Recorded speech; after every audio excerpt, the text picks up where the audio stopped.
Hey everybody, how's it going? Great to see ya. Great to see everybody. Speedy Reedy, we just started. Great to see ya. Lisa Hildebrand is here. Great to see you, Lisa. Always nice to see you. Nice to see everybody, but it's great to see my regulars. The camera's a little tilted. Sorry, guys. I'm just gonna try to fix that a little bit. There we go.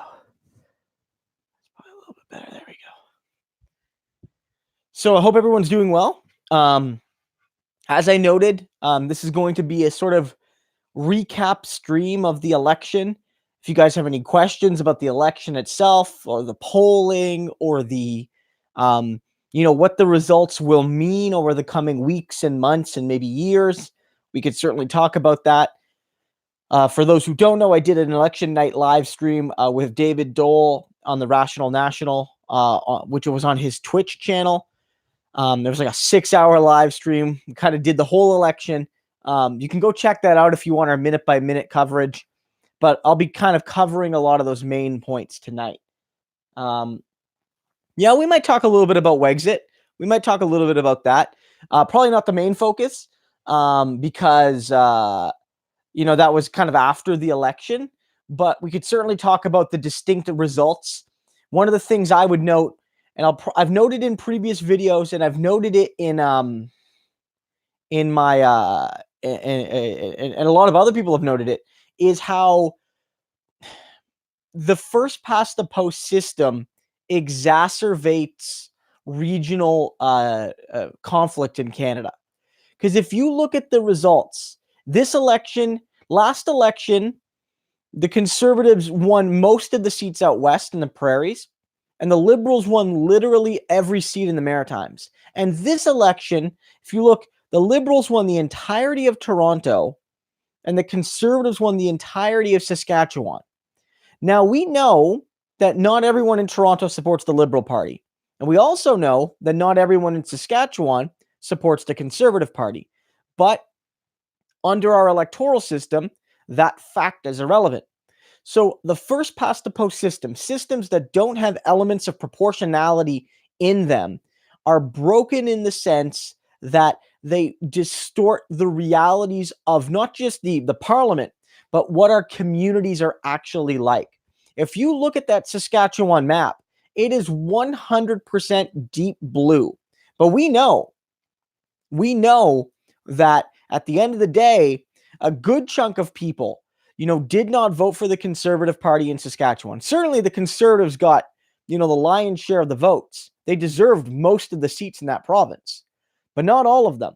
So when people talk about Wexit saying, oh, this entire region voted Conservative, and yet they're screwed out of the government. Well, if the parliament was more reflective of the reality of Canadians, there would be more than one NDP seat in Alberta, and there would be more than 0 NDP/Green/Liberal seats in Saskatchewan. And likewise, you'd see some NDP and some Conservative and some Green maybe in Toronto. And so I think that's a real flaw of our system. And, that's one of the arguments I've made in defense of proportional representation. There's lots of great arguments, but I do feel one of the biggest ones is that it makes our country less regionalized, because parties can't just rely on one region to run a country, because they, winning ridings, you're winning all the ridings isn't enough, because the other parties will still get some support. You need to have broad support everywhere.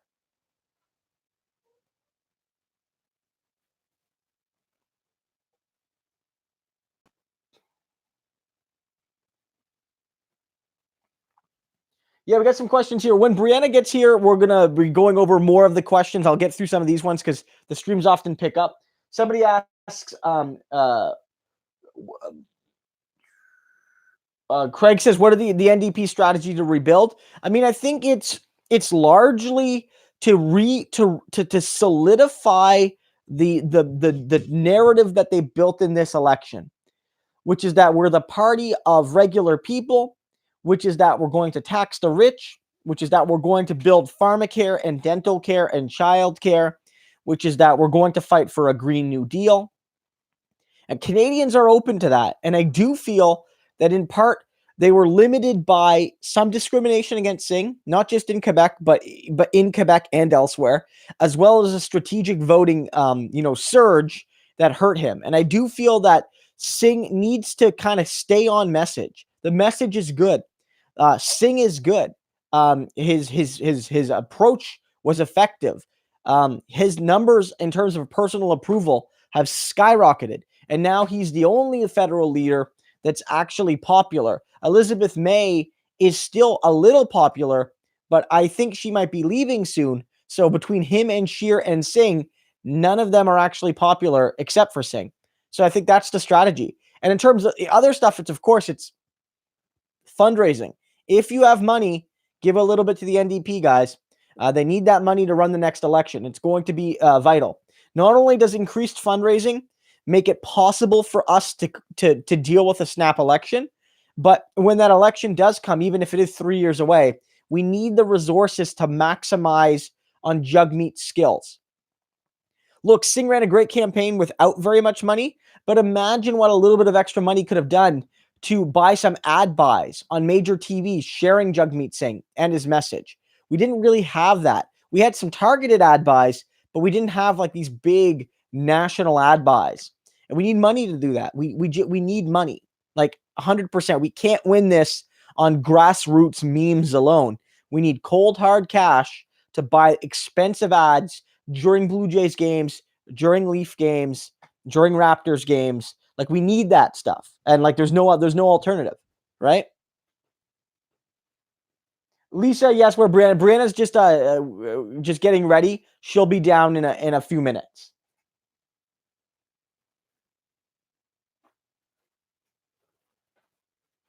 Speedy, you're right. Trudeau was in part voted in on electoral reform. It wasn't the only promise he made, of course not. But it was the big one, I think. It was the one he talked about more than any other. And I would say that Trudeau probably still wins in 2019 or 2015, even if he doesn't make that promise. But I think he gets his majority off that promise. If he doesn't make that promise, he probably doesn't get a couple more points from the NDP and Greens. And that won him those very, very close seats all over the country. I think that that's what got him his majority, and he knew that, and that's why electoral reform was turfed. Arthur asks if DAV asks if it means anything for our foreign policy. I don't think this election means anything for our foreign policy. Trudeau took a hit, but Scheer didn't make a whole lot of gains. Scheer and Trudeau have actually very similar foreign policy goals. They're not identical, but they agree on most things. And so on the whole, I would suggest that there's not a huge difference. Arthur asks if there's a strategic issue with Bernier leaving the Conservatives. I mean, yeah, in retrospect, it didn't work out well for him, but you wonder if he would have been like he from the end of that leadership race, it seems like he was never going to be a team player. And so, as you guys remember, he was kicked out of the shadow cabinet when he took that deep stance against supply management. And then was still in the party, but was reduced to being a backbencher. Now, he would likely have never stopped being a backbencher. So I guess from his perspective, it's like, look, I'm going to be a nobody in Ottawa, or I can take a risk and start a new party and see where it goes. And I mean, we all hated the idea of the PPC. Most of us did in the chat. Most Canadians did. It was not a good idea. Canadians didn't buy it. But what if it did work and Bernier would have started this historical movement? And so he took a gamble and he lost. And that happens sometimes in politics. So guys, just to know, Brianna is here. Hi, guys. Say Brianna's here. Say hi. I don't know if she said hi, but hello. Brianna's eating a cookie right now. That's okay. Well, babe, you clearly have cookie in your mouth. That's okay. Okay, so we are. Joshua says, hey, Christo, but I think this will show everyone that we need electoral reform. Joshua, I think that's a good point. I mean, I'm not super bummed. I'm not elated. I think the results are okay. I think, obviously, if the NDP would have got that last 1 or 2% more, we likely would have come away with an extra 5 or 6 seats, maybe more. So, yeah, I was hoping for that. But on the whole, it's a minority government. Singh has a strong caucus. Key people like Matthew Green and Leah Gazan won. And I do think this is going to point to the need for electoral reform. Now, do I think we get it in this parliament? I don't know, because the NDP, like, the only way I see it happening, in a minority situation like this, is if the Liberals were in second and the NDP saved them by backing them. So a scenario where Scheer won 140 seats, Justin Trudeau won 130, and the NDP was able to put the Liberals over the top. In that scenario, then yeah, we might see it. But you have to remember that even if the Greens and the NDP and the Bloc supports electoral reform because it doesn't actually distribute their seats outside of Quebec, because that would require constitutional reform, all three of those parties support it, but neither the Conservatives nor the Liberals do. And you have to wonder, the Conservatives got screwed by first past the post in this election. They would have won the election, not by a lot, but they would have the most seats right now if it was proportional. But they got screwed by the system. And I mean, that's the game, right? That's the game. So we'll Sage and Fool. No, not yet. Okay, so Sage and Fool, thanks Sage and Fool for your support. Yeah, thank you for the donation. Thank you. They said, do you know what is included in the new North American trade deal and what the odds are it will be passed? I'm concerned about corporate ability to sue for lost profits, a la TTP. What is NDP position? Yeah, well, the NDP's position in the election was that we actually side with the Democrats in the United States.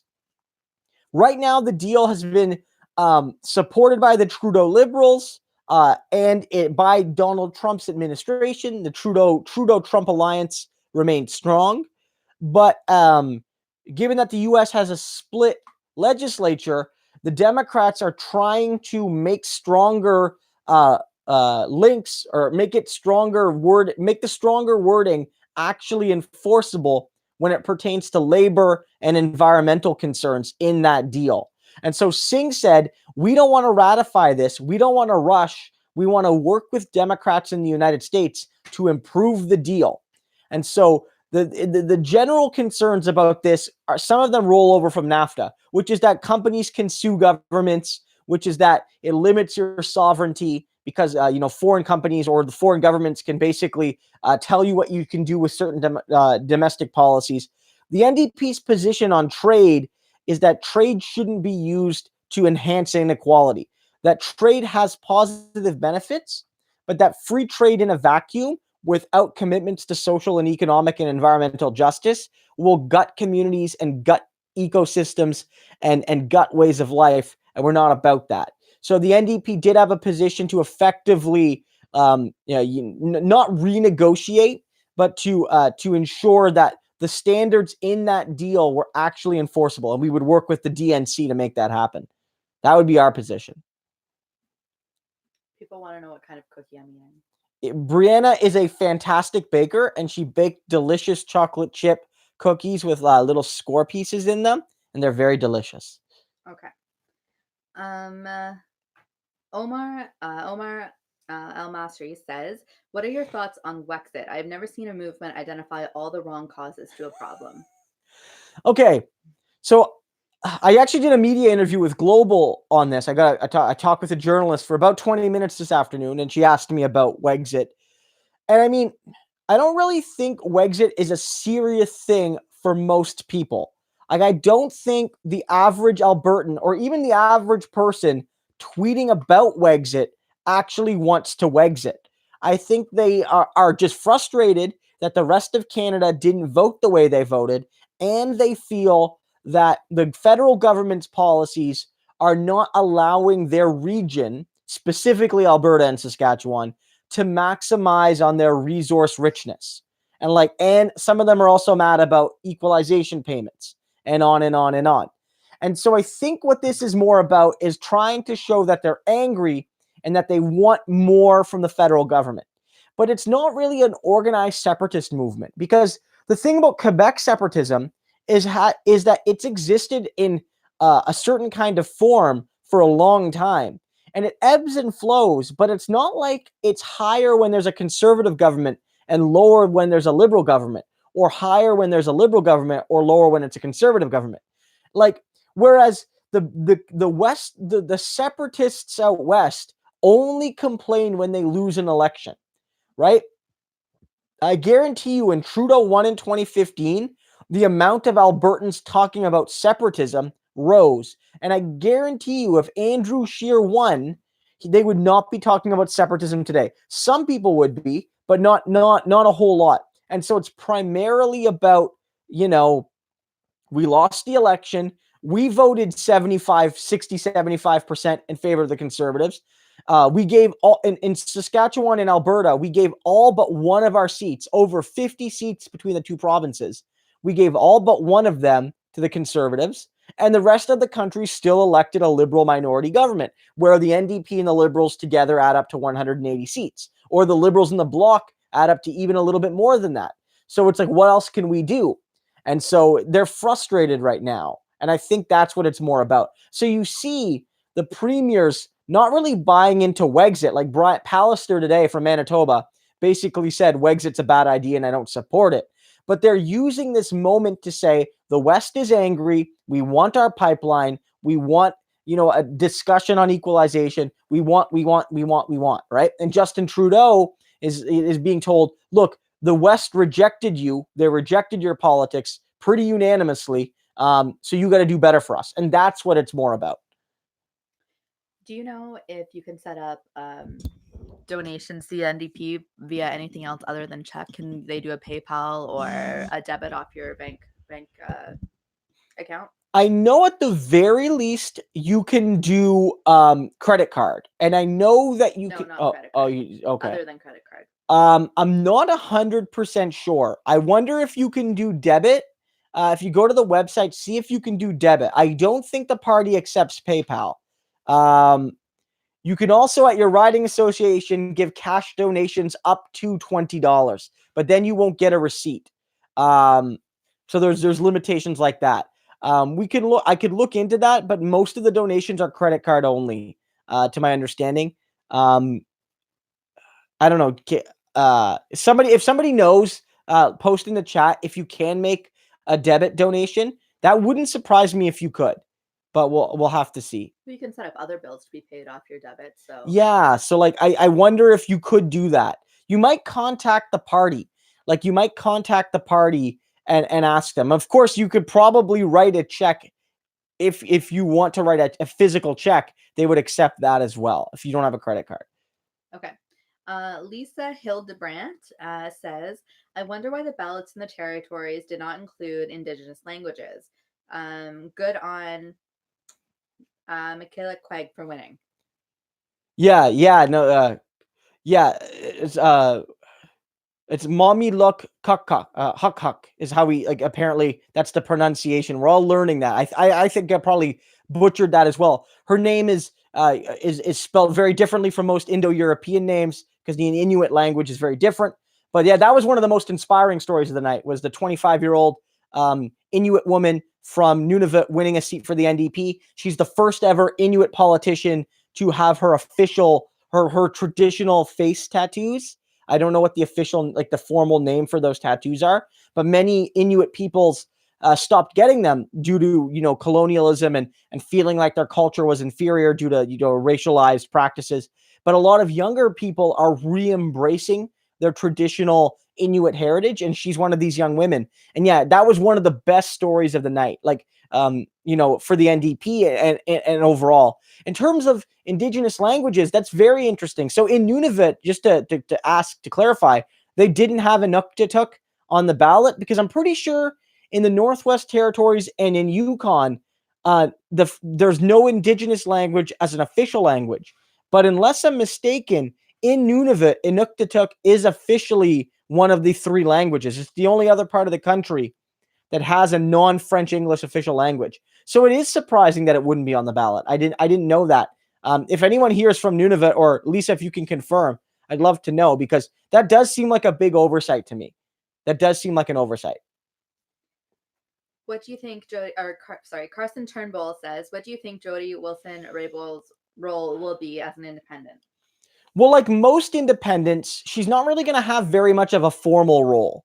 It's sort of like when you're either an independent or you're a non-official party, you don't have very much in the way of actual, power. You're given very little time to speak in the House of Commons.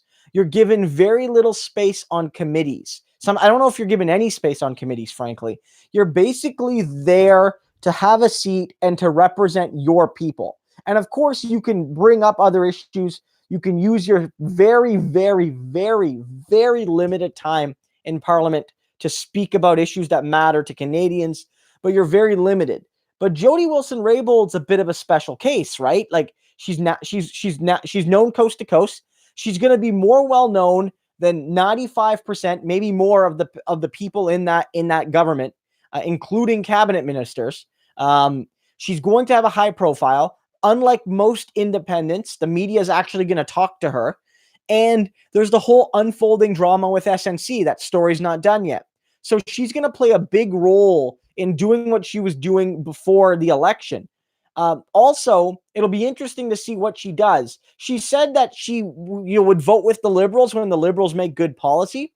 So she might, from a voting perspective, just vote for whatever she feels is best / whatever her constituents want. But you could also see her maybe move to the Green Party a little bit. There were rumors before the election that Jody Wilson-Raybould might join the Greens. And some reporting was saying that her and Philpott were going to run as Greens in this election. Now, ultimately, they chose to run as independents. But that rumor was still there. And if you guys recall, Elizabeth May effectively endorsed Wilson-Raybould over her own Green candidate. And Wilson-Raybould was speaking at Green rallies days before the election. And it should also be remembered that Elizabeth May, this is likely her last election.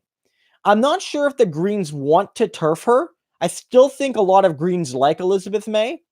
But I feel like she feels she's done, right? Like I feel like she's going to be on the way out. And the party's going to need a new leader. And they have Manley and they have the Jessica Atwin, the surprise win for them in Fredericton. Maybe one of those two would be leaders, but maybe Jody Wilson-Raybould is being kind of recruited to be the leader of the Green Party because she'd be high profile. She has cabinet experience. She's well respected by everybody but Liberals right now. And she's an Indigenous woman, and she'd be the first Indigenous person to lead any major federal political party and the first racialized woman, period, to lead a political party. So it'd be a little historic. That might happen. But all that's speculation, of course. Okay, Ramy Ram says we are doomed. Why don't you give some words of encouragement and solidarity to the people who feel disappointed by this election? I mean, I don't think we're doomed, right? I think, like, obviously the results aren't as good as I want. Obviously, our broken system is super broken. I mean, Trudeau won without winning. He got 157. He almost won a majority, my God, with 33% of the vote.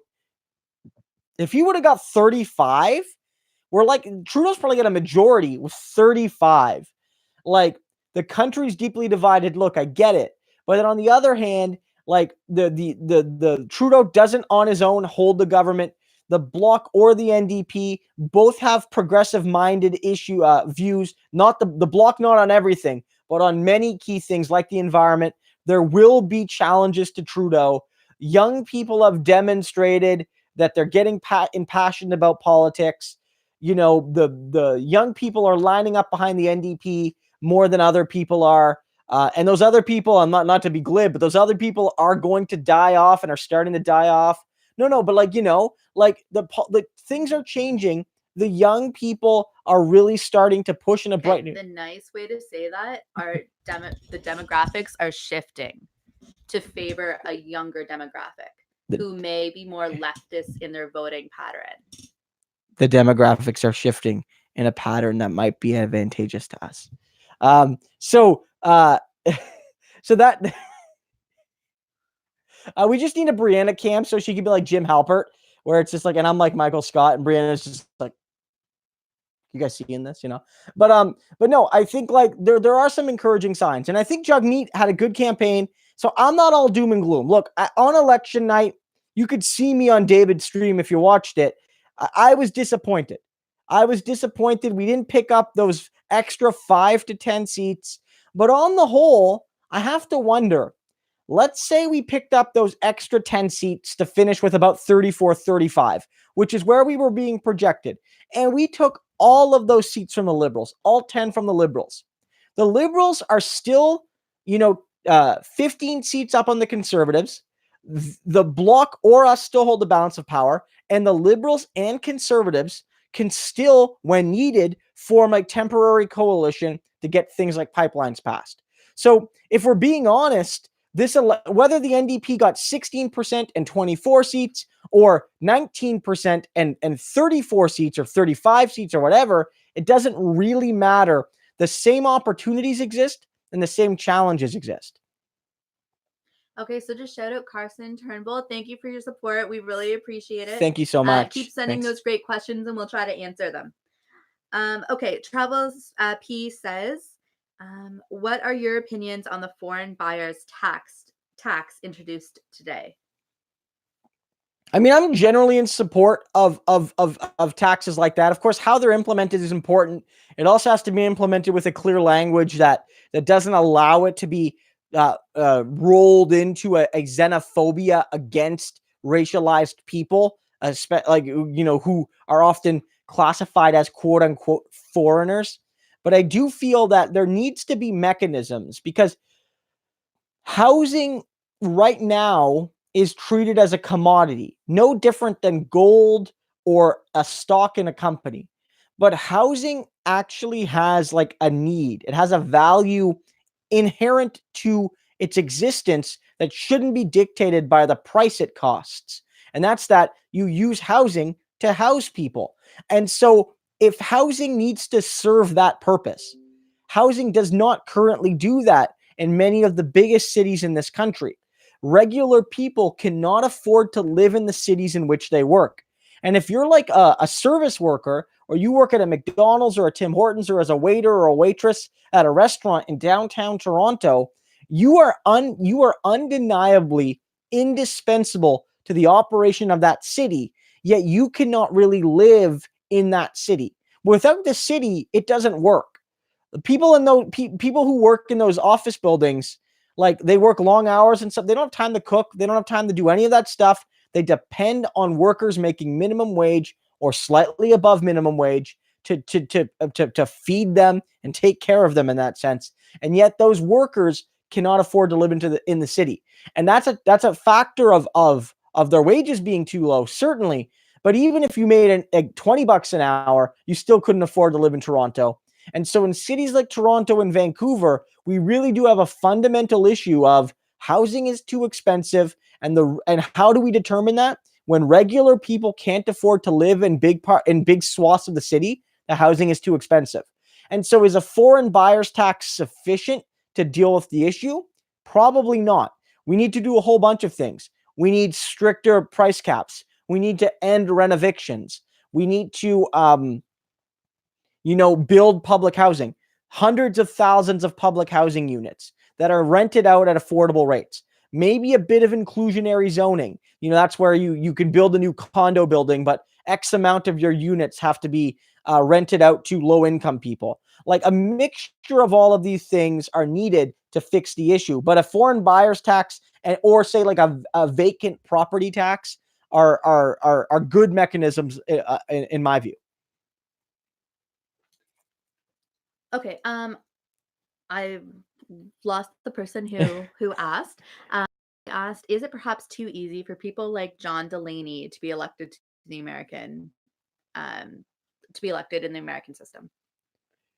In what sense? Like, is it too easy, right? Like, I mean, the way you get elected is you get nominated. If you're running for a party, you get nominated by that party. You usually have to run in a pre-election, a nomination, and then you get that, and then you win again.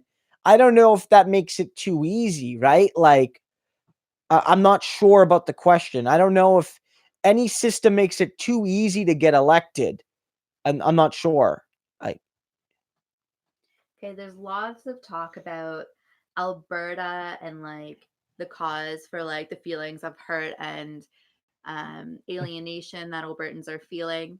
Do you want to talk a little bit about like the historical causes of that sort of alienation and how it's, come out in this election with the whole Weeks thing? Yeah, I mean, Alberta has for a long time felt, and the West generally, but specifically Alberta, has felt for a long time that it's been the economic powerhouse of the country, and that it has been taken for granted by central Canada, and that the central Canadian elite, all the people who went to McGill, Queens, U of T, all in on, the people who live in Montreal, Ottawa, Toronto, that sort of central Canadian elite has used their power to hurt the West and make the West suffer and build policies that benefit Quebec and Ontario at the expense of the West.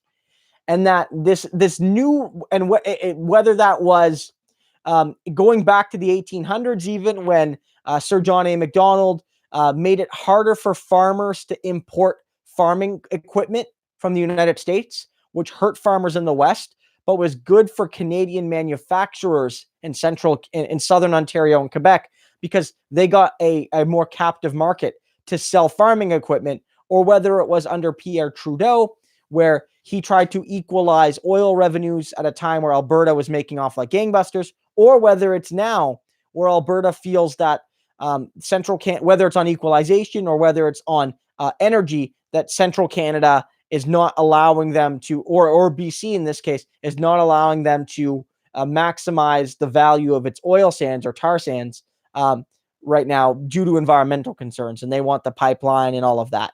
And they again feel like central Canada is taking advantage of them, and they feel that because of the way Parliament is structured, they just don't add up to enough seats to actually make a difference. And so they feel they vote Conservative as hard as they can, even though, again, I'll remind them, Stephen Harper never got a pipeline done, and Jim Prentice, when he was premier before Rachel Notley, never got a pipeline. They never got the Trans Mountain done. But they keep voting Conservative as hard as they can, and it didn't work in 2015, and it didn't work this time, even though they voted Conservative super hard. And I get it. They don't know what else to do, so they're very concerned about their position. But it has to be remembered that Alberta is what it is, not necessarily because Albertans are so great, but because they sit on good land that was stolen from Indigenous people like the rest of this country. And that, and Pierre Trudeau, who I'm not a big defender of, and I've written books on him, largely critical, Pierre Trudeau made a great point saying that, Alberta was a very comparatively poor province until the 1940s and 50s, and even later, when massive federal government investments made oil research and extraction there possible. And so, Alberta is where it is because of the Canadian federal government, because of the Canadian federal state, and again, because of the dispossession of Indigenous peoples. And I think sometimes that's forgotten, in this thing, that Alberta is the economic engine now, because when Quebec and Ontario were, federal monies were distributed to Alberta to make it viable as a colonializable province. So, that's an important factor. Okay, Drew M has an interesting observation. He says, if I were Trudeau, I would propose a multi-billion-dollar stimulus package in developing green industries to quasi-force Alberta to diversify. I think it's not a bad idea, right? You could do it with carrots and you could do it with sticks. The carbon tax is a bit of both, but that's sort of like elements of a Green New Deal. But then again, it's tricky, right? Because Alberta might see that as an attack on the oil sands still. And I feel like in Alberta at least, the oil industry is a religion there. It really is. It's a religion. It's about more than money at this point. It's almost like, even if you could prove objectively that this is killing the planet, and it is, and even if you could prove objectively to Albertans that you could make a similar level of money or even a little bit less, but with much greater stability with, green energy and green infrastructure and green research and retrofitting all the buildings and all those green jobs, and that a lot of workers would be taken care of. Even if you could convince them that 100%, guys, I don't know. I think Alberta just wants to ship some crude. I really do. At this point, I don't know. I really feel like in Alberta, the oil sands are a religion, and it's beyond facts and reason right now.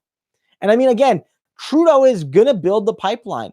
Trudeau has made two promises so far. He said, what's going to be your first two priorities as prime minister? And he said, one, I'm going to cut people's taxes. So that's an Andrew Scheer position. And I'm going to get that pipeline built. That's an Andrew Scheer position.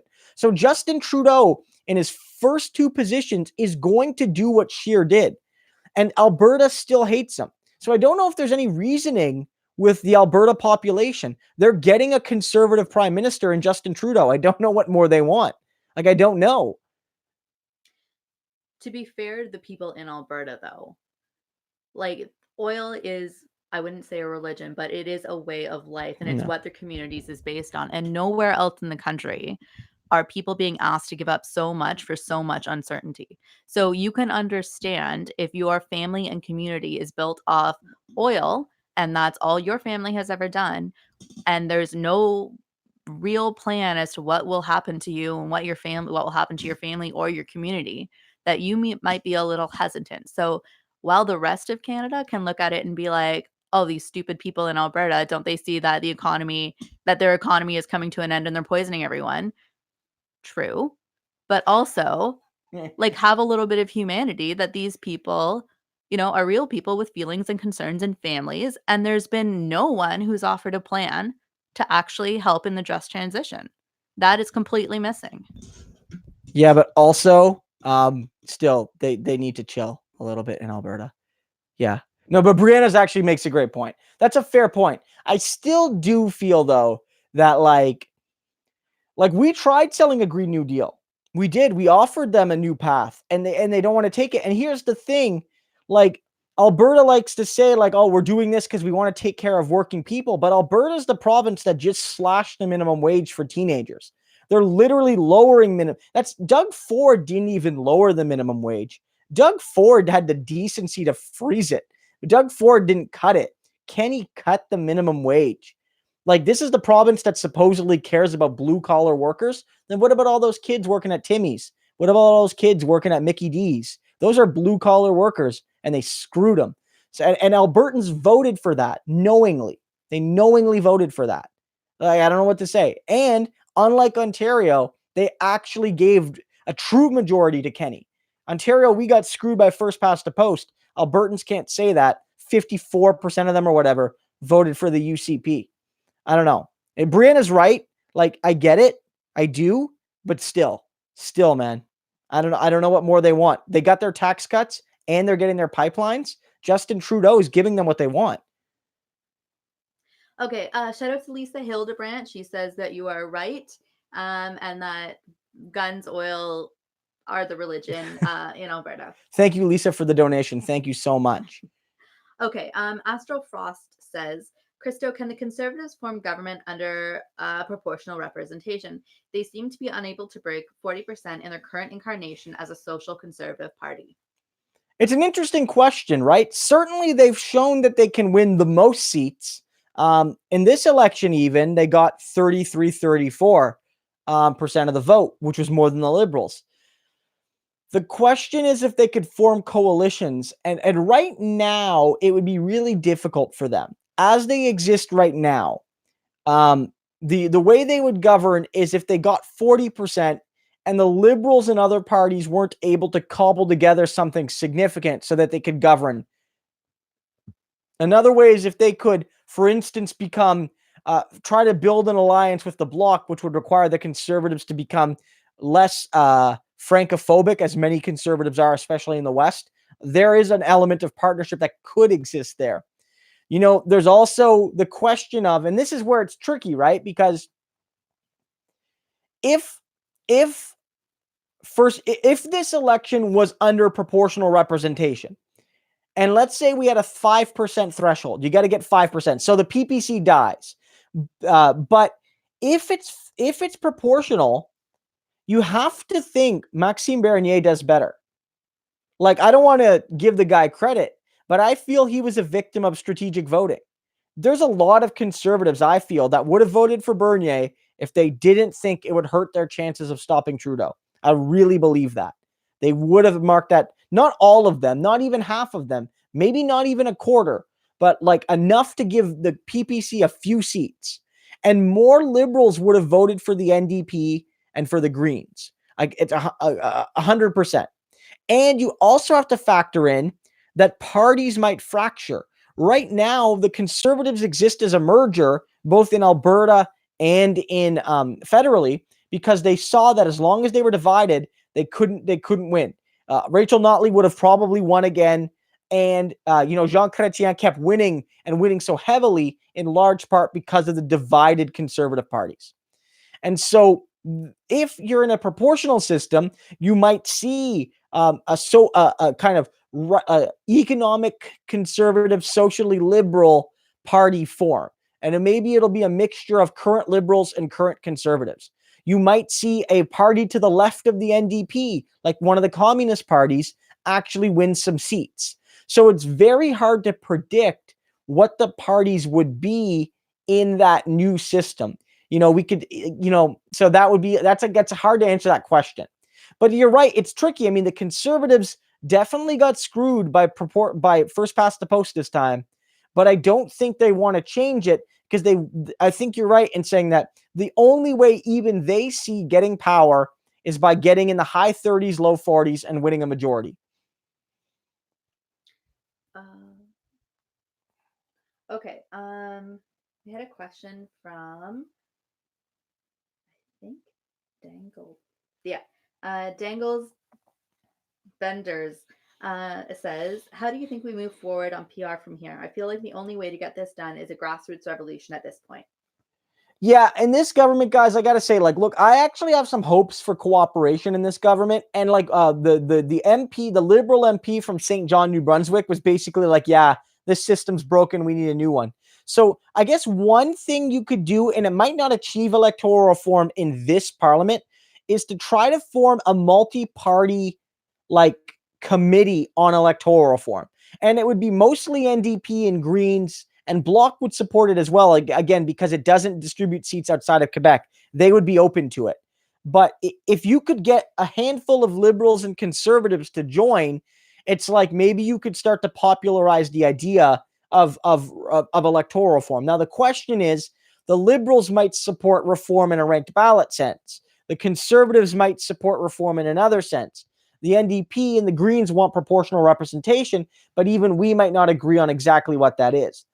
Honestly, the way I see it happening, guys, is it's going to have to happen at a provincial level. I really do. That's where I see it happening. In this parliament, you're not going to see proportional representation happen, I don't think.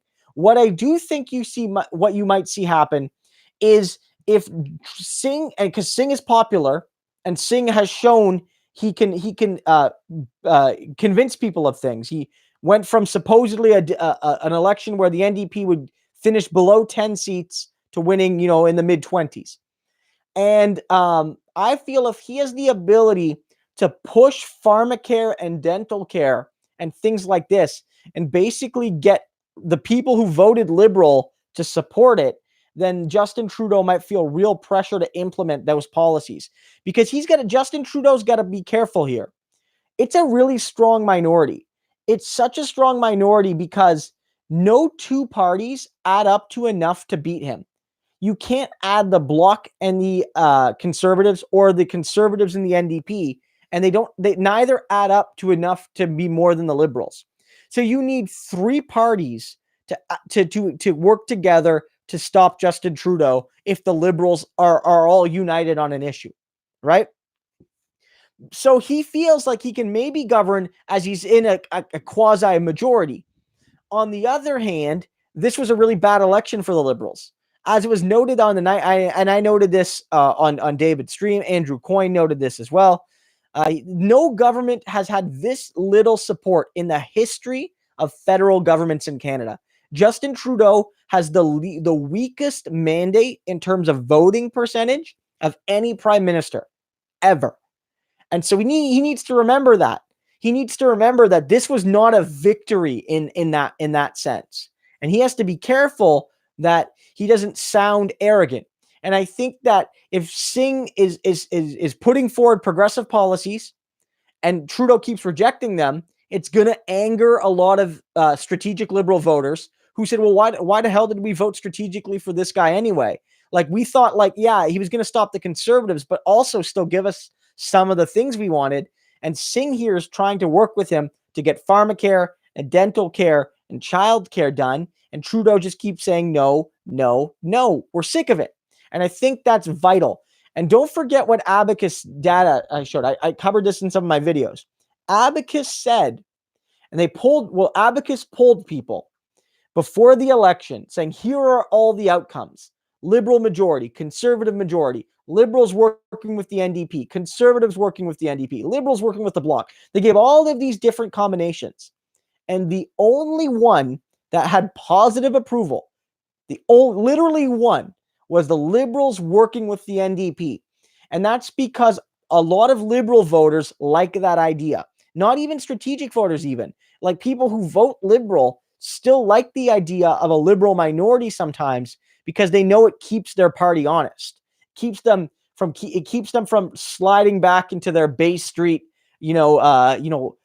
secret, clubs and stuff where they basically are corrupt, and it forces them to be honest to the people that elected them. And so Trudeau needs to keep that in mind. And so technically the NDP won't be able to force a lot of votes on Justin Trudeau in this parliament because his majority is so big, or his minority is such a healthy one, but they can still put the powers of public persuasion against Trudeau. Okay, Danny899 asks, what is the NDP trying to change regarding electoral reform? Why don't you just run through it quickly? So basically, the NDP system is called mixed member proportional. If you check my channel, I got at least a couple videos on this. The way it works is that it preserves the best of our current system and adds in an element of proportionality. So here's how it works, basically. You would either add more members of parliament or make each riding a little bit bigger and add regional seats to parliament. Right? So let's say we have 300 seats. We have 338, but the math is easier. Let's say we had 300 seats. We add an extra 100. We had an extra 100 seats to parliament, or an extra 75 or whatever.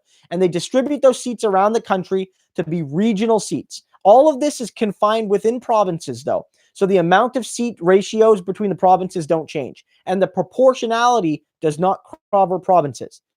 The current one, you vote for your MP, and they are elected on first past the post. Your second vote, however, is allocated to a party. And there you elect from a list of people. You get to choose the list. There's a list of people who are all running in that area for the party. So let's say your riding's a liberal conservative riding, and you're a strategic voter. I don't strategically vote, but let's say you do. And you go in and you vote for the liberal to stop the conservative. And then you feel dirty and you're like, my God, I hated doing that. I just wanted to vote for the NDP. Under our system, you're screwed. Under a proportional system, the mixed member, your second vote, you vote for the NDP, and then you can vote for the specific NDPer in your area that you want. And then what happens at the end of the night is, once all of those first past the post ridings have been counted, they then start allocating those regional ridings based on the percentage of votes gotten in them to fix the distortions of the first past the post system. So your first vote keeps your local representative, so you still have a person you can go complain to, but your second vote ensures that you get to vote for the party you choose as well. That's the system we support in the NDP. It's called mixed member proportional. I think it's the best system, but another good one is called single transferable vote, which is different from ranked ballots. It's basically multi-member ridings, and it also can lead to proportional results. Either of those systems would be good systems. That's the reason. That's the one we support, is mixed member. Okay. Alvin Careless asks, how do you separate in a landlocked province? So that's a good question. That applies to both Yeah. Quebec and Alberta. Well, Quebec's got it a little bit easier because they have the St. Lawrence and they have the North, but there's all these questions about what you do with your provinces. One of the questions with Alberta, well, the basic way separating goes is the Clarity Act, which is ironically less clear than it needs to be, basically says if you want to separate, you need to have a clear majority. 50% plus one is not enough. Then you need to negotiate with the federal government to figure it out. You can't just unilaterally separate. The only way you'd be allowed to do that is if the federal government was acting in bad faith, aka they weren't negotiating and they were just trying to ignore you. And so in those negotiations, you'd have to figure stuff like that out. You'd have to figure out if you're going to build up a border wall. You're going to have to figure out if you're going to build a new currency. You're going to have to figure out if how the military transition is going to happen. What about indigenous lands? What about federal government lands in your province? What about trade? And one of the questions for provinces like Alberta and Saskatchewan would have to be, what about access to the oceans? And the United Nations, I've read up a little bit on this today because people were talking about Wexit. I didn't just know this. United Nations has some kind of treaty system to help landlocked countries get access to oceans for trade and and freedom purposes. But it's still ultimately at negotiation with the countries they have to go through to get there. So they would basically need to negotiate that with Canada and or the United States, figuring out a way that they could get access to the Pacific or to the Hudson's Bay or what have you. And there'd be no guarantee, however. Mm-hmm. Okay. David B, and I like this question, asks, are you worried the Conservatives will win the next election since they got the popular vote this time? I mean, that's an interesting question. I mean, the way it works federally in Canada is we got a bit of a revolving door. You get red, blue, red, blue, red, blue, red, blue. Red stays in power longer. The Liberals, since 1919, have governed the majority of the time. For instance, the Liberals governed between 1935 and 1957, and then between 1963 and 1979, but only for a few months, and they were in from 84. So put another way, between 1935 and 1984, they governed for all but like 7 years. So the Liberals govern more than the Conservatives. But what ends up happening is the longer a government is in power and the longer a particular prime minister is in power, the more likely it is that they get defeated. Usually you get more than one term, right? It's rare that a prime minister in Canada who wins one election doesn't therefore win a second. It's very rare. And so Trudeau, again, it's a minority, but Trudeau won his second election. Like, he's going to be prime minister. The other parties aren't going to form a coalition against him, right? That's not happening. Trudeau's prime minister. And so, yeah, next time the Conservatives could win, but there's questions about how they make that happen. They already have almost all the seats in the West. So they'll be playing defense out there. Now, they won't lose very many of them, but they'll be playing defense out in the West. So they have to say, where can we gain enough seats to win a majority? They need to gain about 50 seats or so. I forget what their actual number is. 45, 50 seats to win a majority. That's what they need. And so you have to wonder where they're going to get that. And my concern is that they're not going to get that with a leader like Scheer.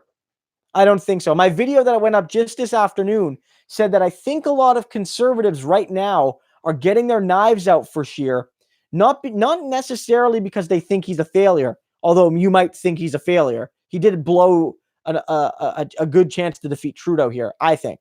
Trudeau is vulnerable. But that even if Scheer did a decent job, he's not the man to get those last seats the Conservatives need. I think they need a leader that's not from the West. I think they need an Atlantic Canadian or an Ontarian or a Quebec leader. I think they need somebody from one of those provinces.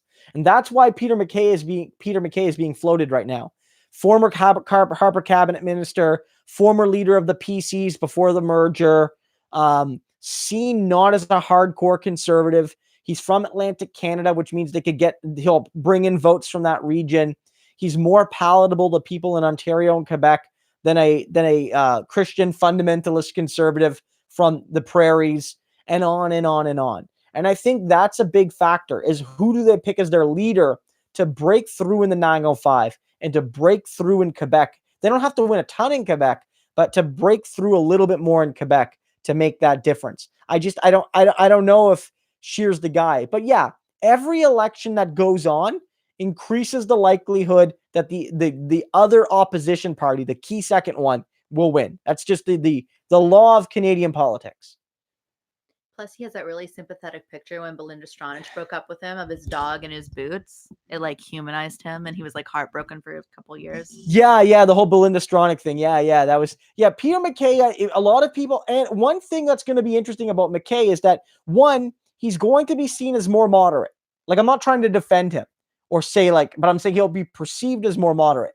That's going to make a lot of blue-red switchers in suburban areas more likely to vote conservative. And another factor, which might be good for the NDP, frankly, is that with a leader like MacKay, scaremongering about the evil conservatives won't be impossible, but it'll be harder. And if that's harder, you're more likely to see people vote NDP because they'll be a little less afraid of the conservatives. So that's a factor too. Okay, so we have 2 super chats want to shout out. So TMST has a question, so we'll just get to that in 1 second, because Craig Adolph just says 100 MPs is perfect because it's the same as the number of senators we'd ideally also abolish. Perfect number of chairs, so no furniture expenses. Yeah, I mean, that's some people have said, yeah, we need abolish the Senate. I'm generally in favor, although abolishing the Senate would require unanimity. It'd be tricky. I wonder if, and it would be easier. I think it would be kind of cool if we could make the Senate entirely indigenous, or some countries have a first past the post lower house and a proportional upper house. So, I mean, yeah, I'm not sure exactly, but you're right. If we wanted to save furniture, that's how we would do it. Okay, and TMST says, why doesn't Canada have a social uprising like the US does with Sanders? Why are we so apathetic? Oh, there's a whole bunch of reasons. We talked a little bit about it on this channel. I think a big factor is that we don't have the same level of inequality they have in the US. And so the backlash isn't as strong.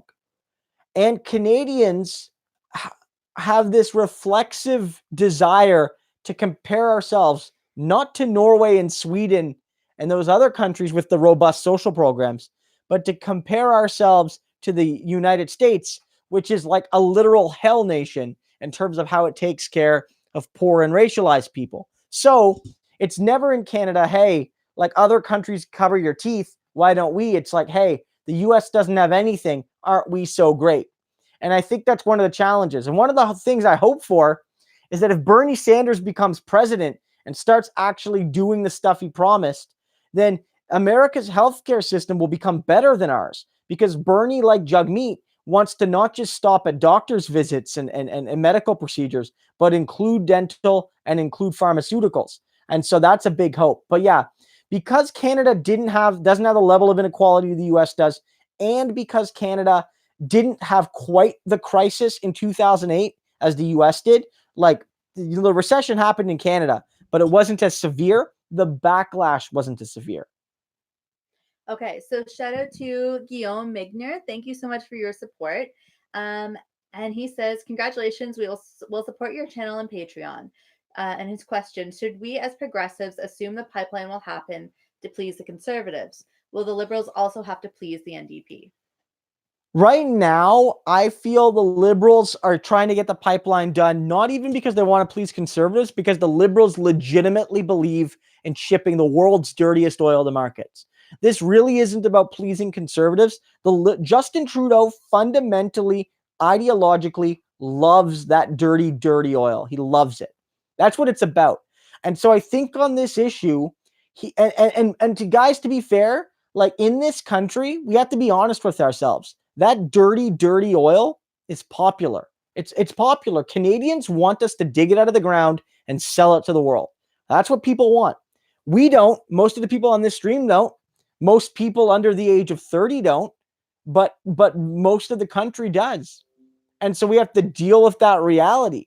And so Justin Trudeau realizes that, look, he bought the pipeline.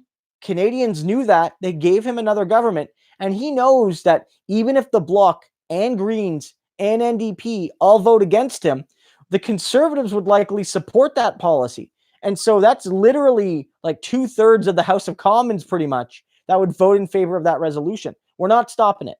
And so, yeah, on some issues, he's going to have to work with the NDP. For instance, he might try to work with the NDP on pharmacare or dental care or something.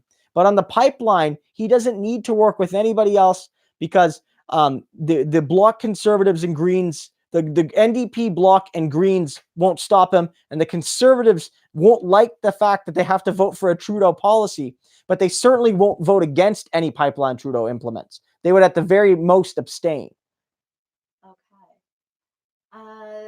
Thank you to Karen Sita. She says, thanks for all the info you give us. Hit the like button and follow. So thank you for your support. Thank you so much, Karen. Yeah, if you guys click the like button, I don't know, YouTube likes it when you like. So if you click the like button, I guess that helps me. And so thanks, Karen, for reminding me and reminding everyone. And see, like a whole bunch of people are clicking the like button right now. Thanks, guys. Thanks, Karen, for the donation as well. Really appreciate that. So what we do, guys, is, unlike some of the very biggest channels, I don't just answer super chat questions, but I do try to get to super chat questions first when possible, because I want to call those to let those people know that their support's well welcomed and whatnot. But we try to answer as many as we can. As you guys know, last time we went like 3 hours. We still didn't get through them all, but we answered probably like 100 questions that night. So we're going to get as many as we can tonight.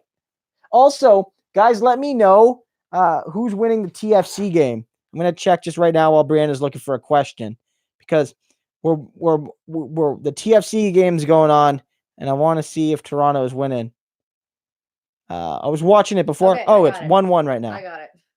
Okay, Dangle Benders says, I think the Conservatives could split back into two parties under a first past the post system, satisfying a wider range of voters. What are your thoughts on that?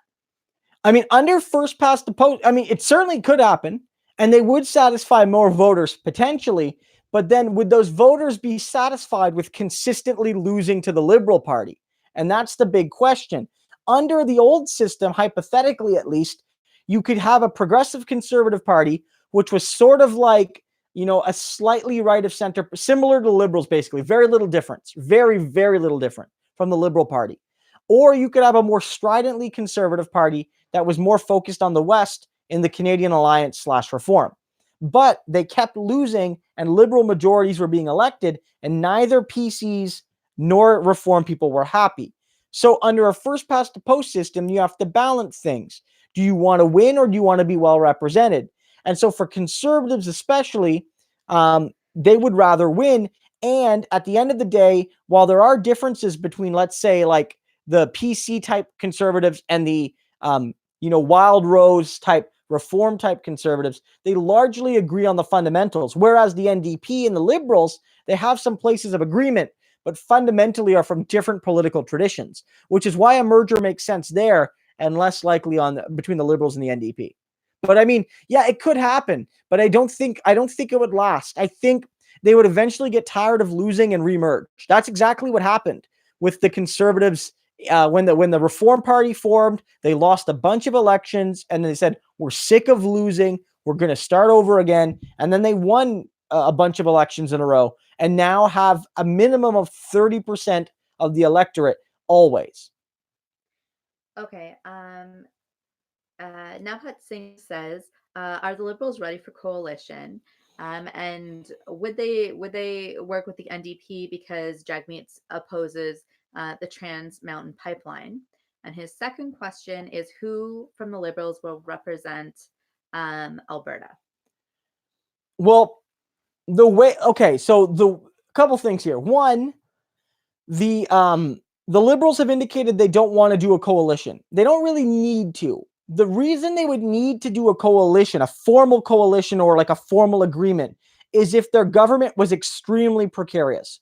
For instance, let's say they finished behind Scheer in seats and wanted to stay in power. They would certainly need some kind of formalized agreement with, let's say, the NDP to leapfrog Scheer in terms of seats. Or even let's say they beat Scheer, but they only beat him by 2 or 3 seats. And then they would need much more support from the NDP or another party to get that stability needed in Parliament day to day. But again, in this Parliament, if you look at the numbers, the Liberals equal more than any other 2 parties put together. So if you add the Bloc and the Conservatives, they still don't add up to as many as the Liberals, which means it would take no fewer than 3 parties fully united to defeat the Liberals in this House of Commons. So the Liberals aren't going to form a coalition. Most likely what they're going to try to do, and this might work for a couple years. I don't think this is going to go the full 4 years, but it might go between 2 and 3 years.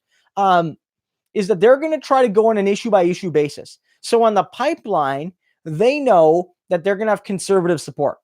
They're going to have conservative support.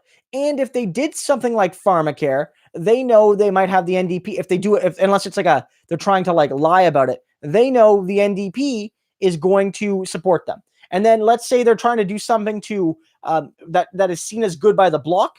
They know the Bloc will support them on that. And that's how they're going to approach it. And in terms of who represents them in Alberta, Saskatchewan, that region, because they don't have very many seats in that region, what they would either do is either go without representation or they would pick somebody from the Senate to sit in cabinet, which is what Pierre Trudeau did in the 1980s when he didn't have seats in much of the West. He picked senators to sit in minor cabinet positions. So, for instance, one of the senators he put as chairman of the Wheat Board. The Wheat Board doesn't exist anymore, but that was a cabinet position. The person Harper killed it. Because Harper killed the Wheat Board. But when it existed, Trudeau picked a Saskatchewan senator to sit as chairman of the Wheat Board, and therefore became cabinet representation from the West. But Trudeau is under no obligation, of course, to have representation of every region. That's not required. Okay, shout out to Anton River. Says congrats on 5K, buddy. So thank you so much for your support, Anton. That's really awesome. Thank you for the generous donation, Anton. And thank you for the congratulations. I put up a nice thank you video. Just again, guys, thank you so much for supporting the channel financially and just by giving your time. It's been really great to see. Hitting 5,000 subs is a great goal. It's just another step along the way, but it's a great step. And I'm really happy that you guys all continue to come to this stream. This is after the election, and we're still, 90, plus people here in this live stream. I think that's a great success for a channel of this size. And it's all thanks to you guys. Okay, Mark Wilson says, why would the Bloc be willing to support electoral reform? Seems like first past the post is what helped them make such incredible gains in this election. That's a great point. And a lot of people are saying this online, but I got to clear something up. Proportional representation in Canada would not distribute the proportionality nationwide. And the reason is because provinces are allocated seats based on a formula within the Constitution. So, for instance, a lot of people will say, why does New Brunswick get like 10 seats, even though it's got like way less people than Alberta? Alberta only gets 34, even though it has way more than 3.4 times the people New Brunswick has. And the answer is because of the constitutional formulas that guarantee minimum amounts of seats for some of the smallest provinces. And so the way it works then is that any proportional system would have to keep the proportionality flowing within the provincial borders. So put another way, the Bloc would not be punished by first past the post that much. If the Bloc gets 20% of the vote in Quebec, they would get 20% of the seats in Quebec. Whereas right now, you wouldn't divide the nation's vote and then give up proportional seats. You would divide the vote within each province. Now, that means that our proportional system would not be 100% proportional because distortions within provinces would lead to certain limitations. And in the smaller provinces, there's only so many seats, so distribution might become more difficult. But what it would do is make our system better. And so it wouldn't hurt the Bloc in that sense. You know, if the Bloc had a very good election in Quebec, they might be better off with first past the post. But mixed member proportional pretty much guarantees that the Bloc will always have a consistent voice in Parliament. And with the Bloc, yeah, I think they want more seats, but the Bloc is never going to form a government. So the Bloc probably just wants to have a consistent, strong party status voice in Parliament so that they can push Quebec's interest. And with a proportional system, they'll never lose it. Like, you know, what happened to them in 2011 was that the NDP took a lot of their seats, but the Bloc still got a good amount of votes. Imagine if there was proportionality, they wouldn't have lost almost all their seats like they did that election. Okay, Wyatt B says, "Hey Christo, how likely do you think it is that the NDP will be able to pass something like electoral reform or pharmacare?" Pharmacare much more likely. Electoral reform is probably not going to happen in this parliament because both the Liberals and Conservatives oppose. And so it's like that's like 2/3 the seats, right? Like it's probably not going to happen. I mean, prove me wrong, but I don't think it's going to happen. Pharmacare much more likely. Pharmacare would be more likely to happen because the Liberals, I think, were lying when they promised it, but they actually did promise it this election. They didn't promise electoral reform this election. And I think that it's the sort of issue that could unite a lot of different parties and that Singh could go to Canadians and say, I'm willing to work with Justin Trudeau on pharmacare. He should work with me. And if he doesn't, it shows that he's not committed to cooperation and to building ties between progressives. And I think Singh could play a good PR game inside and outside of Parliament on trying to win pharmacare. That would be a much more, I think that's a more likely achievement than electoral reform in this parliament. Again, the way I saw electoral reform happening here was at the end of the day, seeing the Liberals lose to the Conservatives in the seat count, but then the NDP saving their asses by putting them over the top in a coalition. And then the NDP in that moment would have maximum bargaining power, and the Liberals might agree to electoral reform. But that situation's gone right. The Liberals, this election, got saved again by first past the post. Last time they got a false majority that gave them absolute dictatorial power for 4 years. And this time they got almost half the seats with a third of the vote, and they didn't even win the most votes, right? So, you know, the system has proved beneficial to the Liberals. They're not going to want to leave it anytime soon. Okay, so Travis P says, can you explain why an election in 2 years is possible? Yeah, for sure. An election in 2 years is possible. Okay, so the way our system works technically is that you only ever really need to have an election every 5 years in Canada. But if the parliament loses, if the government that's governing the parliament, governing the country, loses confidence of parliament, which is to say more than half of the parliament doesn't support that government, then that government has fallen. And so there's two options then. If it's right before if it's very soon after an election, often what will happen is the governor general will go to the next party leader and they'll go to him or her and say, sir or ma'am, can you form government? And they will say, I believe I can. So let's say hypothetically, Trudeau couldn't form a government. Scheer would be given a chance to do so. And then he would be, and then if he couldn't, then we'd likely go to an immediate election. What would happen in this case is that because Trudeau has a fairly strong minority, a snap election is unlikely right now. I also think Scheer's going to get turfed as conservative leader. And so until they find out who their new leader is, they're not going to want an election. And so if they don't want an election, it's not happening because the Liberals won't be able to pull the government. No parties will be able to add up to what the Liberals have if the Conservatives are unwilling. And so as soon as that happens, I say 2 years from now, the Liberals lose the confidence of the House, there will be another election. That's how it'll work. And that could happen at any time. In a majority government, the reason is that because the ruling party has full control of the House of Commons, they basically know they're going to govern for 4 or 5 years. And that's just how it works. So like right now in British Columbia is a good example. Right now, that's a stable coalition between the Greens and the NDP. And that might end up lasting the full term. But let's say the Greens and the NDP had a falling out and the Greens withdrew their support for the NDP. And so the Governor General, the Lieutenant Governor in BC might go to the Liberals and say, hey, could you form a government? And the Liberals will say no because the Greens won't support us either. So the Lieutenant Governor would say, look, nobody in this group can actually form a government. The only solution is to send you all back to the voters and see if the voters will give a new mandate to someone, right? And that's how that would happen. And that can happen at any time in a minority, at least technically.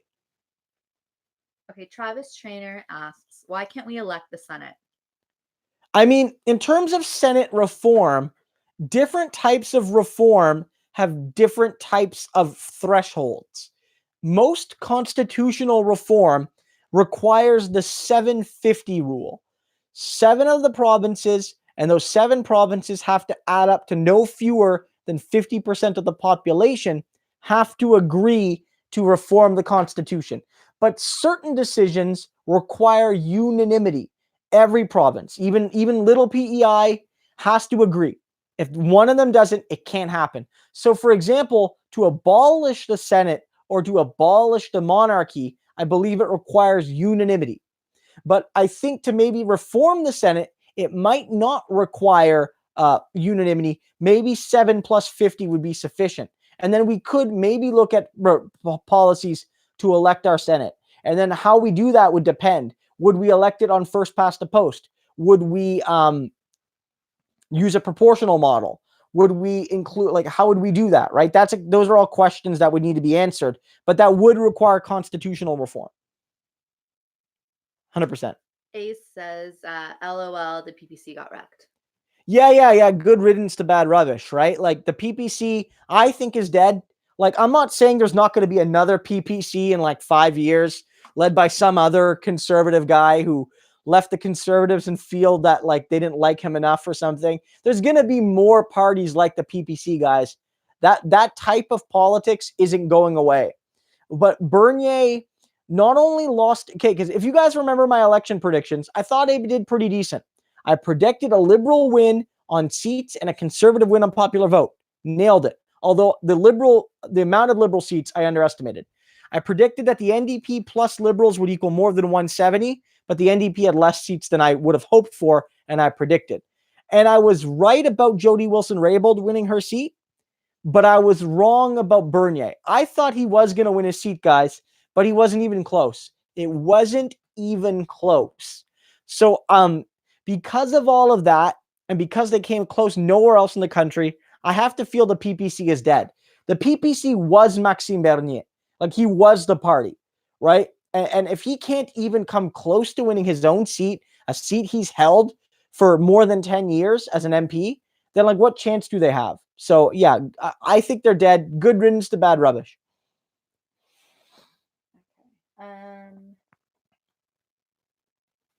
Just looking through, you guys are having a ton of conversations tonight. Some people have suggested that Peter MacKay might be appealing to the East Coast because he is in fact an East Coaster, and apparently he's a talented public speaker.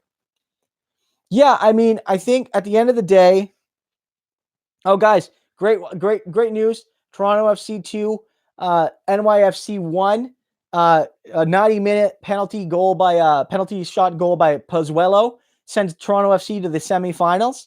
I'm a big TFC fan, as you guys can see, but I love you all so much that I skipped out on a playoff game to be here. So you guys, you're very welcome.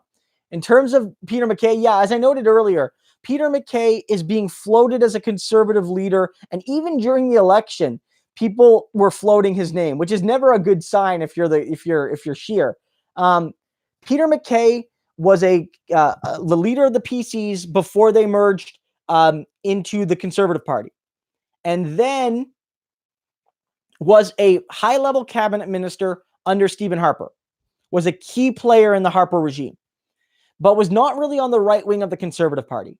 And in 2015, he decided to leave politics temporarily, at least. He's still relatively young. He's not an old guy. and he and his wife, I believe, had a baby at the time, and so like he wanted to spend time with his family. But a lot of people were suggesting that, look, he knows the Conservatives are going to lose this election. He knows that, and he was right. And he doesn't want to take that L. He doesn't want to take an L. He can take 4 years off, maybe more, in which now we knows he took more than 4 off. And then he can come back and run for the Conservative leadership after. And he might do that. So, and people have noted, he's seen as a relative moderate. That'll help. And in the Maritimes, where the Conservatives need to pick up more seats if they want to form a federal government, he will definitely help them gain seats in the Maritimes. 100%. He's very popular out there still. Okay. Belvedere Singh says, "Why is it dirty oil?" There's really no such thing as clean oil, but Canada does have some of the highest environmental standards in the world for producing oil. So why is it called dirty oil from Alberta? There are all fossil fuels have environmental effects that are bad. They all do.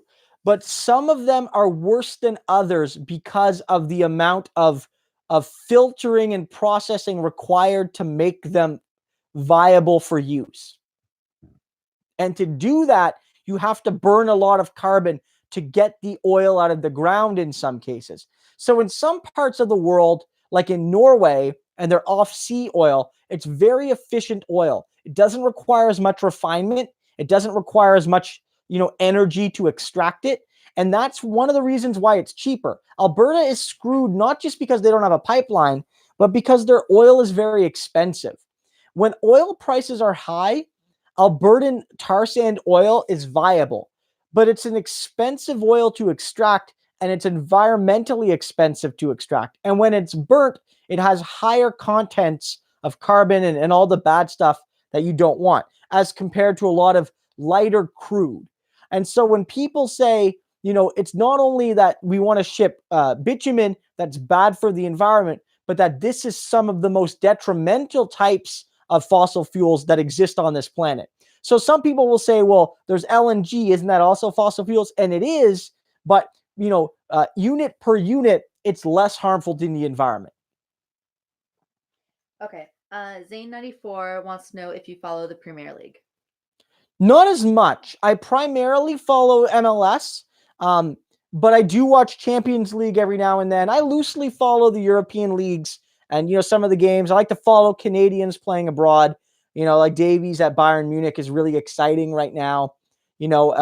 Fraser Aird, I think, plays I think he plays in the Premier League, which is exciting. So there's more and more Canadians playing elite soccer around the world, which is, I think, one of the reasons why we beat the US a couple weeks ago, which was a big win for us. But no, I mean, it's not something I follow day to day as much as I do follow TFC. Part of it's like time zone stuff. Part of it's just like there's so many leagues. We have so many questions. I know there's so many leagues though, right? There's so many leagues and there's so many games. It's like you can only follow so many sports. You got to I follow the Leafs as well, and there's a lot.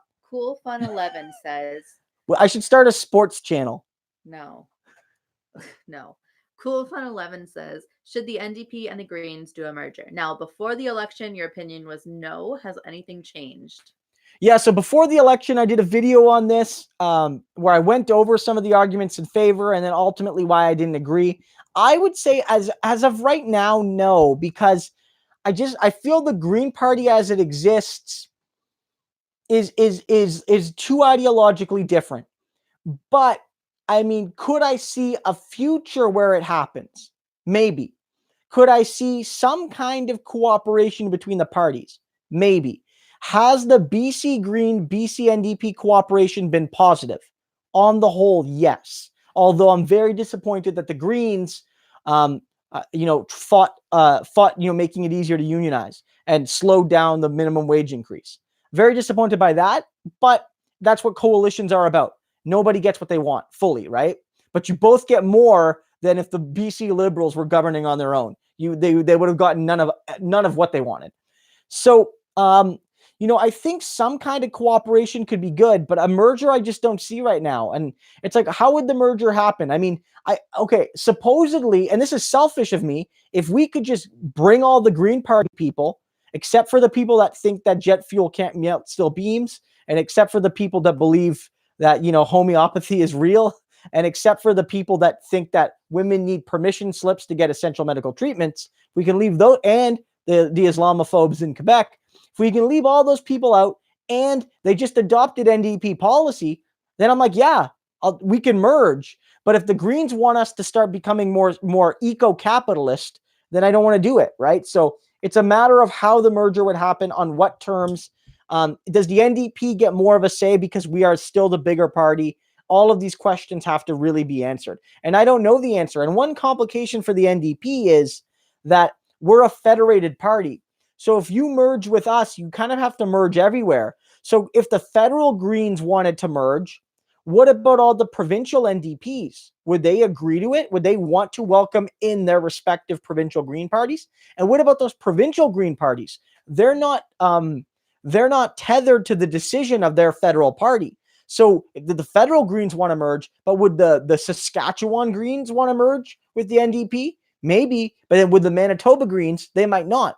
So it's a very complicated question. All I can say is right now, like at the next NDP convention, which would be, I think next year, right? I think so. Yeah, where if that question came up to the membership, I would vote against the merger. That's what I can say right now. Okay, Social Injustice says, what's the NDP's historical position on the idea of self-determination? I mean, generally, we're in favor of it. Generally, we've been in favor of self-determination. It's always a tricky question, right? So the NDP has always been, with regard to, say, Quebec nationalism, for instance, we've always been, I think, more understanding. We're not a separatist party. We don't support separatists, but we recognize we're one of the first parties to recognize Quebec as a distinct society and understand that it requires a distinct approach within federalism. The NDP and the CCF supported a lot of the self-determination projects kind of in the colonial era as well. But it's, I'm not strictly an expert on the broad history of NDP foreign policy as much as I am a historian of the domestic politics in Canada.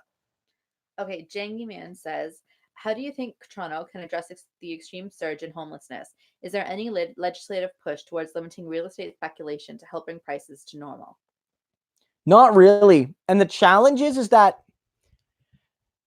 like on the right, they don't want that because they're funded by, like, Ontario Proud was basically developer dark money. And so they certainly, like, Doug Ford certainly are not going to go after speculation and developers. And let's be real, guys. I have to be frank about this. Some of our own people own properties in Toronto, and they don't want to live next to poor people. And some of our own people, some quote unquote progressives, maybe not as many NDPers, but certainly a lot of liberals, they don't want to live next to poor people. They don't want to live next to big apartment buildings. A lot of the things that need to be done, density, fighting speculation, all of that hurts current property owners. Speculation can be great if you own property. You gain money for doing nothing. And limiting the building of high density not only lets you keep your neighborhood as it is, but it keeps your house value high. If you rent out, let's say you have an in-law suite in your house, it lets you rent that out at an extra few $100s a month because there's not enough supply to meet the demand. So it's a hugely complicated question. But ultimately, the solution on my end is we do need more housing built. I'm not we have development at all, tear down all the single family dwellings type person. But I think at the end of the day, we need to build more housing, and the housing has to be mostly owned and operated on a non-profit basis, aka owned by the cities / provinces / federal government or cooperative models. That's what we need to do. It's a simple solution that we're not doing because no one really benefits from it except for the marginalized, and the marginalized are marginalized for a reason, or not marginalized for a reason, but they're marginalized people, so they by default don't have a sufficient political voice. But that's what we need. Toronto, did you just build, like, how many homeless people are there? Build that many housing units minimum.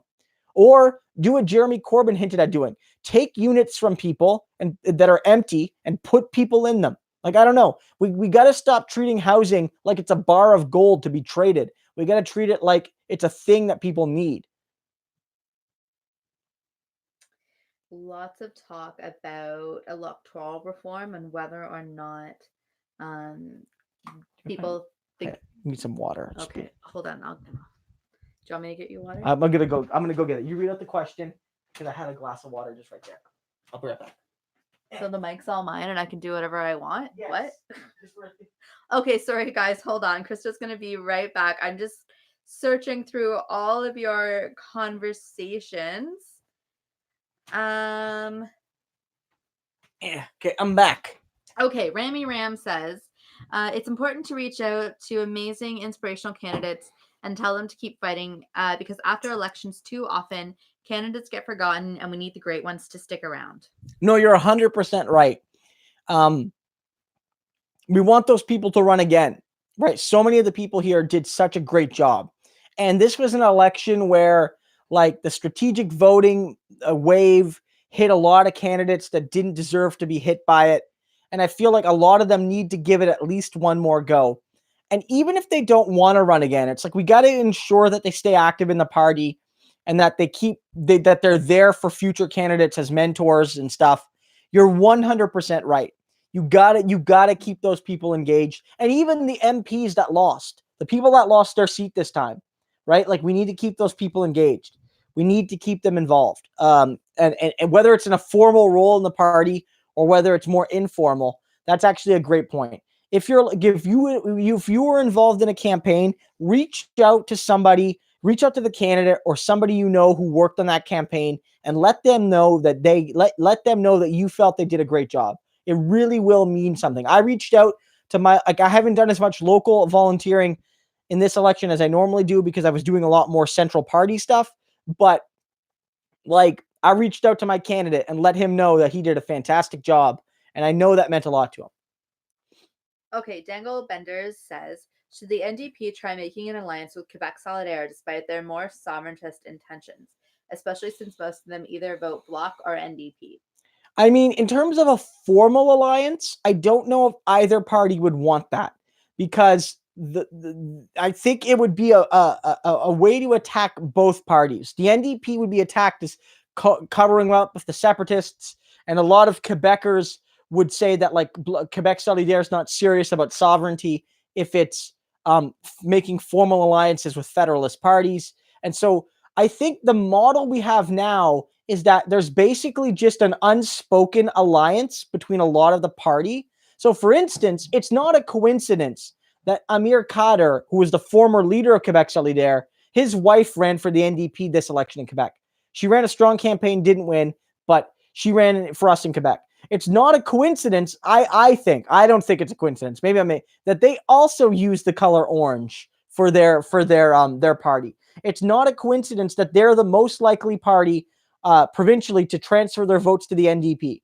And it's also not a coincidence that many of their volunteers are also NDP volunteers, and that they're strongest in many of the ridings that the NDP was strong in, especially in, like, urban areas. So I want that cooperation to continue, but I don't know if it serves either party to put it on paper, to put it on in anything formal. Okay, Craig Alf says, do you have any thoughts on how to replace the Governor General position within our system of government or modify it to remove monarchist power in appointment? I mean, the way you would do it again, this would require constitutional reform, is the Governor General fills a role that many presidents do in Europe. In many European countries, they have their prime minister who is primarily the person that runs the country. But in many countries, they have like a figurehead president, and that president largely fills a ceremonial role. They're often elected, but they don't have nearly the amount of power that the prime minister does. In some other countries, the president does have that power, like in the U.S. And so I think that if we were going to transition, what you would do is you would make the governor general role elected, but it would still be understood as a largely ceremonial role. but it would give them a little bit more legitimacy when they need to make tough decisions, like denying the right to prorogue to a government that's clearly about to get a no confidence motion, and you wouldn't have this tension. Other than that, I mean, if we were going to, because that would probably be the way to do it, and so you would just keep the governor general and just rename them president. That's what you do, I think. Okay, BMBC 1310 says, I think if the Liberals offer preferential ballot instead of proportional reform, the NDP should take it. While not ideal, anything is better than first past the post. Strategic voting will go away. I'm really torn on this. The problem with ranked ballots are great at the municipal level when there's no parties. So for folks out in BC, it's not great. You have party systems out there. But a ranked ballot is a good idea when you're electing so let's say Canada had a president and you elected that person directly, not like our prime minister who's effectively just a member of parliament like anybody else. You elect the president directly and it's just one office. There, a ranked ballot is the best vote you can have because it's just for one position. Ranked ballot works at municipal levels when there's not really a mechanism to redistribute votes across wards because there's no formal party structure in much of Canada at the municipal level. The problem with ranked ballots is that in some ways it leads to even more disproportionate results. In some ways, it'll lead to parliaments that are even more broken. Yes, technically every MP in every riding will need the first and second and third place support of at least 50% plus one of the voters to get that seat. That's good. But it could still end up with a parliament where a party that got 35 first place votes ends up with way over half the seats. And it's the same problem. So I don't support ranked ballots in that sense. Another factor is that everyone thinks it's because the Liberals will win with that system. I'm not exactly sure about that, though, because in this election, at least, the NDP was the second choice of the Liberals. They were the second choice of the Greens. And the Conservatives, we were the second choice for Conservatives if you exclude the PPC. And because the PPC would get those second place votes and win no seats with them, we would effectively be the second place choice of the Conservatives. So we might have benefited from a ranked ballot here. But ranked ballot is also really broken in landslide ridings. In ridings where a Conservative candidate wins 70% of the vote, a ranked ballot will do sweet all. Like, it won't do anything because they on the first ballot they win, right? Even if you win 51%. No second choice voting counts. So why is it so much better if you get 51% in a riding? 49% of the people in the riding still didn't get what they want. And so if one party gets 51% in every riding in a province, they still get 100% of the seats, even on the ranked ballot. It's still broken. They only have support of 51% of the province, yet get 100% of the seats. So I don't support that system. I think that you need a proportional system. Ranked ballot doesn't work. Now, I wonder if you could take mixed member proportional, and instead of doing a first past the post vote for your local seat, you make that ranked ballot, then a proportional vote. So you can element ranked ballot within a proportional system. But at the end of the day, guys, ranked ballot leads to more distortions. There's something called the Gallagher index. And the higher, I remember, I think the higher the Gallagher index, the more the system distorts the will of the voters. And in some ways, ranked ballots is more distortionary than first past the post. More. A perfect proportional system, aka no matter where you are, 34% gets you 34%, and there's no local seats. That's perfect, but that's not good enough for Canada either. We're too geographically diverse and complex. You need actual local representation. That's why mixed member proportional strikes the right balance. Ace says that the PPC candidate that went to our high school that she knew lost incredibly, and even the independents got more votes than he did. You love to see it. So a slight win for her on that one. Yeah. Did you say that the Senate should be elected? Well, Craig mentioned that. I said I'd be open to the idea of an elected Senate potentially. See, again, Okay, because people have commented that one, an elected Senate would make it harder to abolish, Yeah. and two, it would just be a redundancy because we have an elected parliament. I mean, that's true, but many countries have bicameral legislatures. Many do. The United States does, and whether or not you want to defend it. But I'm suggesting that because I think abolishment is a higher constitutional threshold than reforming the Senate, and so that is something to consider, like feasibility. Because a smaller province, any one province not wanting to do it would quash it. Whereas if you just wanted to say make it elected, that might only require the 750 rule, which might be achievable. I'm ultimately in favor of abolishing, but if we could find a way to make it useful, if we had to keep it, I'd be open to things like that, right? Okay. If that makes sense. So Mitch McGooey says, do you think the NDP's loss in Toronto, again, will change the funding structure into more rural ridings? I don't think so. I think that if you look at the energy of the people in those campaigns, it was definitely strong local campaigns. We had fantastic candidates, hundreds of volunteers. I really do feel a lot of that was strategic voting. Toronto is still a great area for the NDP. Again, you might call it a fluke in some ways. In in the provincial election, maybe you thought it was a reaction against Wynne, but many of those same ridings voted hardcore NDP in 2018. Those ridings are very winnable, and it was just the electoral context that really hurt us in those ridings. So I don't think the NDP is going to give up on their Toronto strategy of trying to win seats in those areas. I don't see that. Those are NDP friendly voters in demographic terms.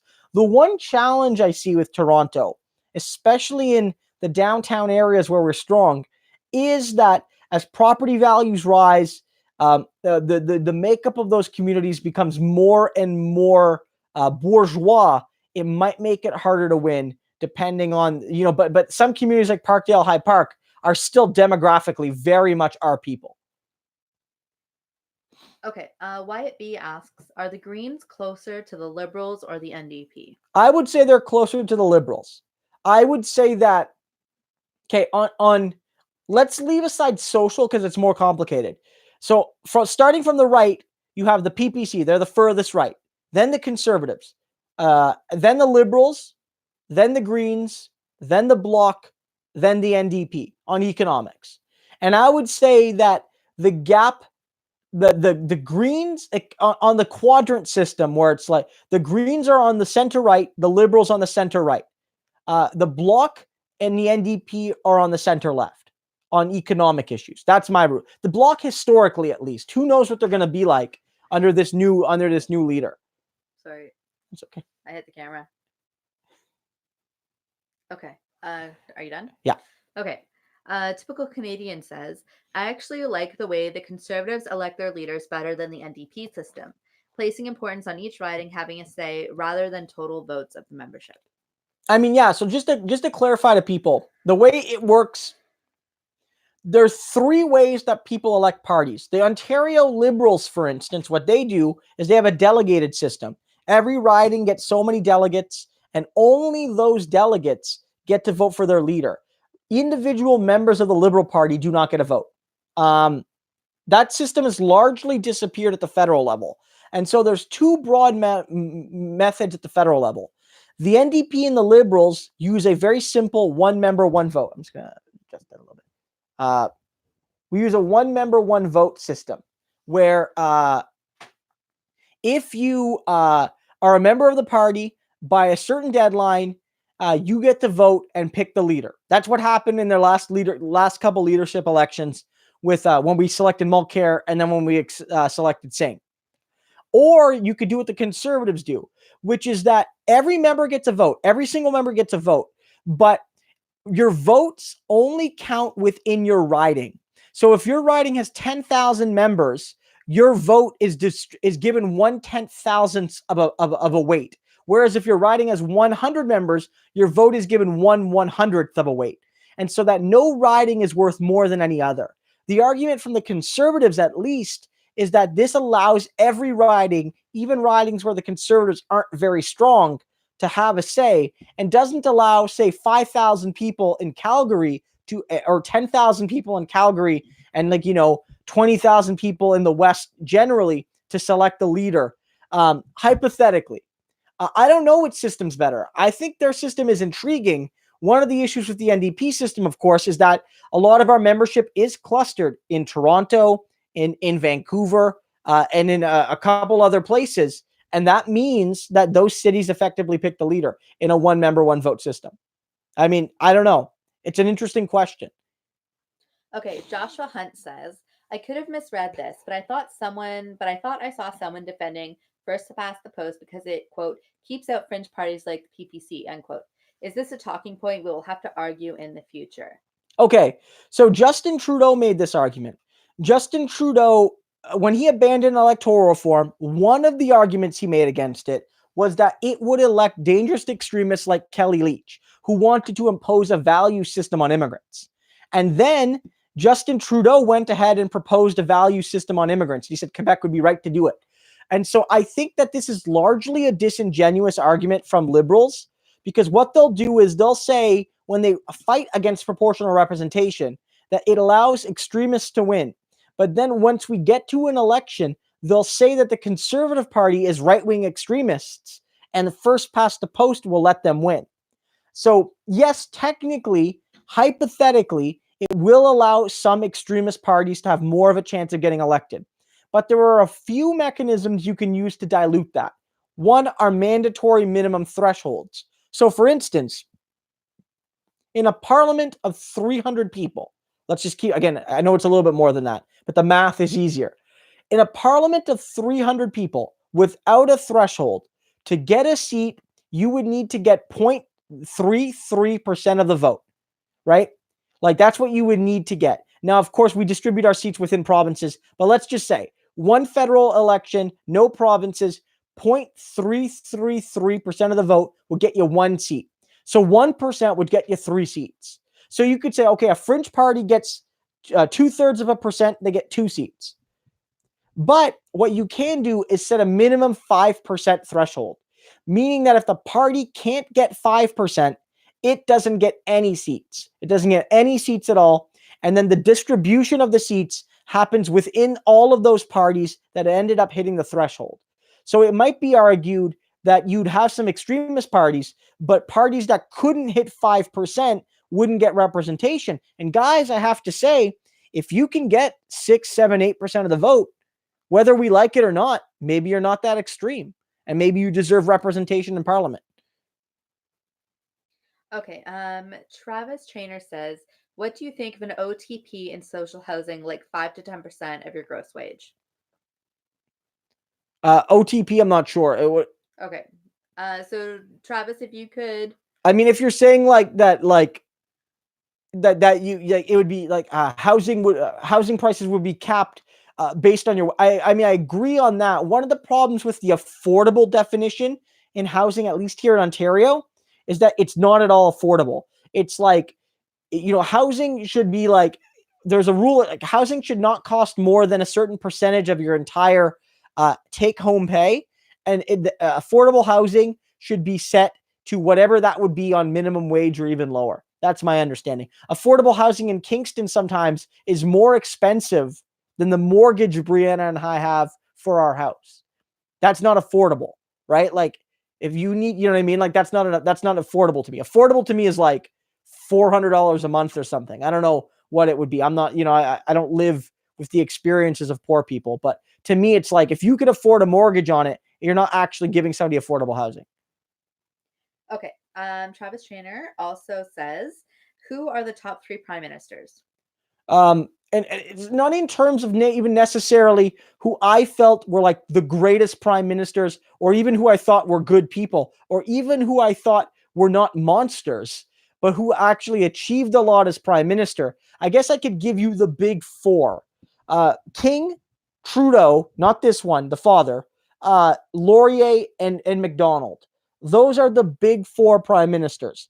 They all led the country for a very long time. They all led the country through key periods of struggle, whether it was transitions, or sometimes it was wars. Sometimes with Macdonald, it was the founding of the country. With Trudeau, it was during the rise of Quebec nationalism and things like that. And they all made significant, long-lasting impacts on the country, either through legislation or just through their understandings. I don't know if I could rank within those top three, but those are the big four prime ministers. Now, again, I don't. This is not to say that what those men did were great. Sir John A. Macdonald was the arbiter of genocide in many ways, and Laurier as well, and actually King, and actually Trudeau. They all did that in their own special little ways. But the reality is that those were like the four big dogs. If we were to have a Mount Rushmore, you'd probably put those four guys on the mountain. Okay. Shad Garto says, Christo, you said you support mandatory voting. How would the NDP work around the large Indigenous population that refused to vote for colonial parties? I mean, that's a great question. And that's actually something somebody brought up on Twitter a couple days ago or yesterday or something when I saw that. And I actually said, I haven't thought about that. That's something I have to consider. I'd have to consider if you'd give an exemption to Indigenous peoples. I'd have to consider if mandatory voting would include the option to formally decline your ballot with a special decline, a special language that would include not recognizing the authority of the crown in your declination. I don't know if that there'd be some way about it, but I am sympathetic to that, and that's something I have to think about a lot more. And I maybe have to talk to Indigenous people about that, because many Indigenous people, I know Indigenous people who support the NDP yet still don't vote, because it's like, look, I understand that this party would do the best things for Canada insofar as it's a settler colonial party, but I still don't want to legitimize the system. So it'd be interesting to see like where Indigenous people would fall on this question. Okay, Travis Trainer said, do you think transfer payments should be reassessed? Now, I mean, transfer payments from the federal government to the provinces, I mean, it's a broad question. I mean, I think that they need to be constantly reassessed. I think we need, for instance, more federal monies for basic services like healthcare and education. And the federal government has the ability to raise taxes, so it should consider doing that. But in terms of specific, like how they should be reassessed or what you're getting at, I would need a more specific question than that. Sorry about that. Okay. Craig Adolph says, what institutions outside of the NDP do the left need to build up in order for us to gain power? I'm thinking things like unions, media, think tanks. Yeah, all of those things. Like, so specifically, you got to work with the young people. The kids are all right. The kids, they're not only making the dankest memes, they're not only making the best TikToks, but they're also the ones marching their asses off for climate change, against climate change, and all of that. And it's like, we got to work with the young people in the organizations they've already built, but we got to work with those people insofar as we can do that without trying to take over their spaces. We need to work with Indigenous Canadians 100%, and work with them, not try to usurp their organizations. We do need to strengthen our unions, and we need to take our unions back from a bunch of scummy liberal leaders who won't negotiate with their goddamn workers. Hassan, I'm talking about you, buddy. We have to do all of those things, right? Like we have to take all of those things back. Yeah, media, independent media, left media, like people like myself, I guess to a certain degree on YouTube, but also the great people at Rank and File, be it the Rank and File website or Rank and File Radio with Emily Leadham, who does really good work. Be it Ricochet, The T, be it just slip it off the top of my mind. There's so many great sources. I don't want to exclude anybody, but supporting left media, very vital. Working with organizations like the Fight for 15, which sort of bridge the gap between formal unions and workers who don't have a union, but have, a desire to improve workplaces for themselves and others. These are all the organizations we need to really work with. We also need to work with organizations that are sort of in the party, but not really, like Courage. They're sort of not paramilitary, what's it? Para organizations within the NDP that try to push it in a progressive direction. There's a lot of work that needs to be done outside the NDP that can help the NDP, I think. And I'm probably missing things. Obviously, working with groups like the Green New Deal the groups pushing for the official Green New Deal group, or just any groups that are talking about the broad concept of a Green New Deal. We need to build those alliances as well. Okay, Amy Ames says, you've no doubt answered this plenty, but can you explain Quebec Solidaire for me? Don't mind if this takes a while. I like when you ramble. Well, thank you so much. Brianna loves when people enable me. Thank you. Oh my God. So basically, Quebec Solidaire was a sort of merger of left groups in Quebec in the 2000s, and some of which included like NDPers in the province, and also communists, feminists, workers, environmentalists. Basically, a group of lefties actually got together, and my God, they accomplished something, right? And they built a party, and it's Quebec Solidaire. It's Canada's most left-wing party. It's to the left of the NDP. It is a separatist party in a sense, although they do not make separatism its primary goal or its like immediate goal. And in many ways, they probably have supporters who wouldn't identify as separatists, but they definitely identify as socialists. But some of them are both. Some of them are both. So, for example, like I don't live in Quebec, but if I lived in, say, Montreal, like if Brianna and I moved to Montreal, I would become a Quebec Solidaire guy, but I wouldn't support separation, but I would support everything else that party does. Now, they've had some challenges. One of the challenges is that they, until recently, had a too unambiguous a position on Bill 21. Some people in the party supported it because they were like very much like that kind of Quebec secularism thing. And then other people in the party were like, look, our secularism law is just basically done so we can attack Muslims and Sikhs. And the party is the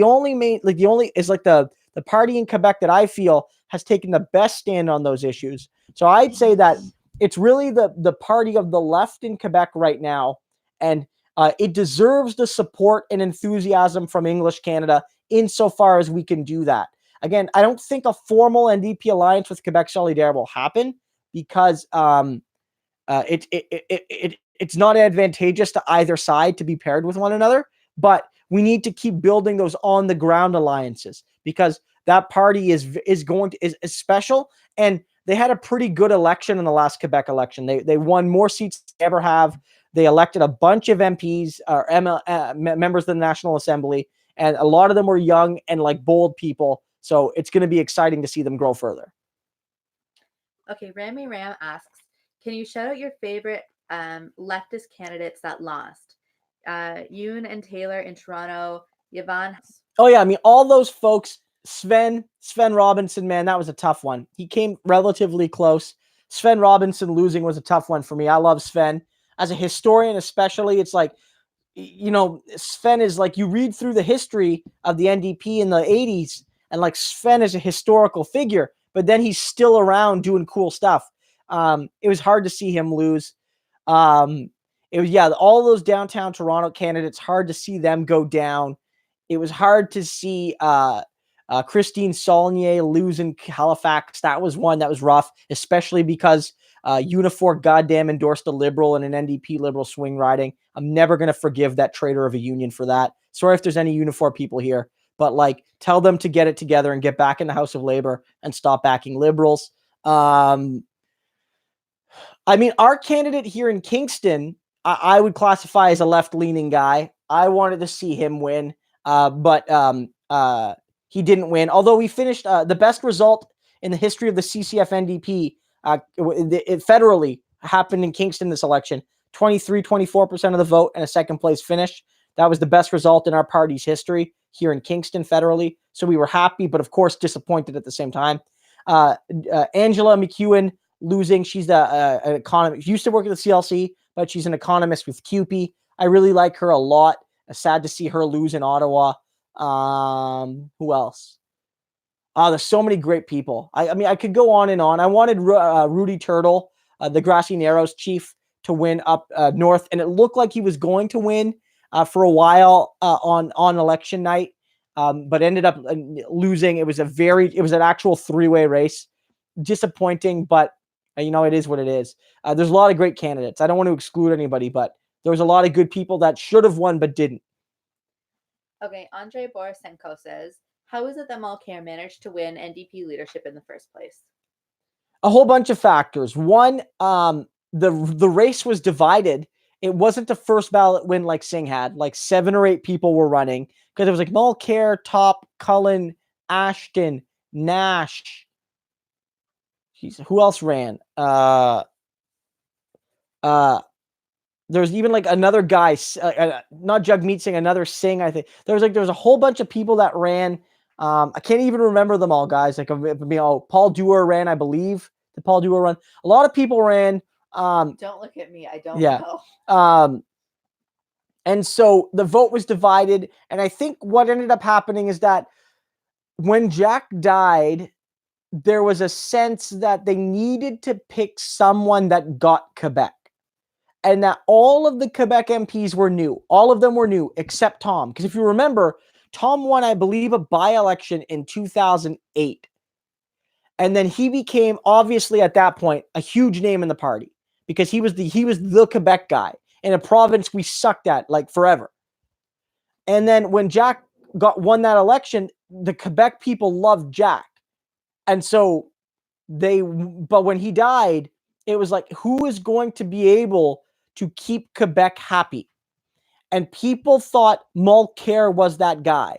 And there was also a sense that the party needed to be a little bit more moderate to succeed and finally win an election. That was wrong. I knew it was wrong then, and I said it. I can bring back my old writings, but I knew that was wrong. But it was felt that Mulcair could pursue that image, and it was also felt that Mulcair was an exceptionally skilled politician. Now, they were right about that third one, at least. Mulcair is undeniably, he was a gifted politician, but he won because they felt that he was the guy to keep Quebec in the NDP's sphere, and because he could be a person that that Canadians saw as prime ministerial. And to be fair, like, we could be honest here, like, Tom Mulcair ended up losing. I'm glad he got turfed. His saltiness in this election was plain for everyone to see. But if we're being real, like, if that election happens like 6 weeks earlier, like, we're talking about Prime Minister Mulcair, and like everything is different. So like it almost worked for him, to be fair. Okay, Pancho Sanders says, how could the Greens, NDP, and possibly the Bloc cooperate to minimize splitting the vote? I mean, the one way you would do it, and this wouldn't include the Bloc. It's just, that's not going to happen. But the one way the Greens and the NDP could do it is by, and I don't support this, but what you could do is you could agree not to nominate people against one another, to basically pick ridings across the country and say, this is a Green riding, this is an NDP riding. And so in that riding, and let's say some parts of New Brunswick, for instance, the NDP would not run a candidate. And then say in a lot of, like, it's say in some parts of Ontario, the Greens would not run a candidate. And then the Greens would encourage everybody in those ridings to vote NDP, and the NDP would do likewise. I don't support that, but that is something parties could hypothetically do. Now, the complications come from the fact that, of course, the parties can't tell their supporters how to vote. Remember, the second choice of Green people are NDP, but the second choice of the NDP are Liberals. For whatever reason, I don't know why that is, but that's what the polling indicated that in this election. So Greens might not be able to, the NDP might not be able to reliably deliver votes to Green ridings. It might just help the Liberals win more. We don't know. It's also the fact of which ridings do you pick? Do you go by polling? Are the Green Party really going to like that? Because the NDP is probably competitive in many, many more ridings than the Greens are. Would the Greens be willing to only run candidates in like 20 ridings and have the NDP run in the other 318? Like, would they really be willing to do that? So all of these questions are very complicated, but hypothetically, at least you could do that. And that wouldn't require a merger. Okay, Mitch McGooey asked, could you make a post or Twitter about the left media sources you mentioned? Yeah, for sure. I've done that before, but I can always, if somebody does that, I could probably do that. Maybe somebody send me a tweet to, like, maybe I can reply to that or bounce off of it, so people get the context. But yeah, I can certainly mention some sources. I'd like to do that. Of course, a lot of those really great. It might give me a chance to maybe capture any that I missed. Okay, hold on. I'm just sorting through. There's lots of conversation. Oh, Jaggy Man says we're doing a good job, which is nice. Thank you so much. We appreciate that. This is just, it's a 2-person operation. We're doing our best, and it's glad to see that that people enjoy it. Okay, BMBC1310 says there doesn't need to be a formal alliance between NDP and Quebec Solidaire. NDP just needs to dissolve the Quebec NDP as the QNDP is a useless party that gets 2% of the vote and doesn't make any impact. Yeah, I don't disagree. I mean, luckily in this election, I don't think we stole any seats from Quebec Solidaire. I don't think that the Quebec NDP, got enough votes in any riding to hurt Quebec Solidaire practically. But I don't think the Quebec NDP needs to exist. It's the only province where I wouldn't vote NDP provincially. Even in PEI, where like the Greens are clearly the quote unquote progressive choice, or New Brunswick, where it's the same, I would still vote NDP. But in Quebec, I would vote Quebec Solidaire. That's my view. I don't think it should exist right now. It was such a half-assed idea. It was such a, like, clearly they just wanted to run people to say we exist idea. Really stupid. Just get rid of it and just just get rid of it. Amy Ames wants to know how Sven lost. He was supposed to be a safe seat. Well, stop paying attention to what I'm doing and answer the question. Brianna's just trying to, I think, deal with a troll comment or an offensive comment or something. So basically, the way that Sven lost is that Sven's seat, when he held it historically, Burnaby North, was a safe NDP seat. But what happens in politics is that over time, ridings change. Not only do boundaries of ridings change, but who lives in your riding and their economic and social and political and cultural interests and outlooks change. New people move in. Guy lost a seat. Yeah, every Quebecer lost their seat except Bouleries. Yeah, Brosseau lost her. Yeah.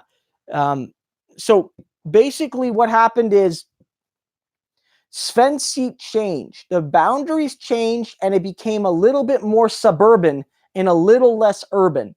And so the question was always going to be, can he, in that part of the riding, get enough votes to win? And the answer was unfortunately no in this election. That's why he lost. If the boundaries were what they used to be, he would have won it clear as day. But it's not like that anymore. Okay, Mitch McGooey says, this is a basic question, but could you please explain the main differences between Greens and NDP? Yeah, I mean, the Greens I would classify as, an eco-capitalist party. The NDP I would classify as social democratic. The NDP is much more strident in support of workers. Our green policies are ambitious, but also intertwined with social and economic justice more than the Greens. The Greens have this sort of like we're like beyond ideology. Like the Green slogan was not left, not right, but forward, whereas the NDP slogan was like in it for you, and the NDP clearly identifies as on the left. Other differences include like the party like structural differences. The NDP is more centralized. The Greens less centralized. Whether you like that or not depends on your philosophy. Like which one you like more. What else?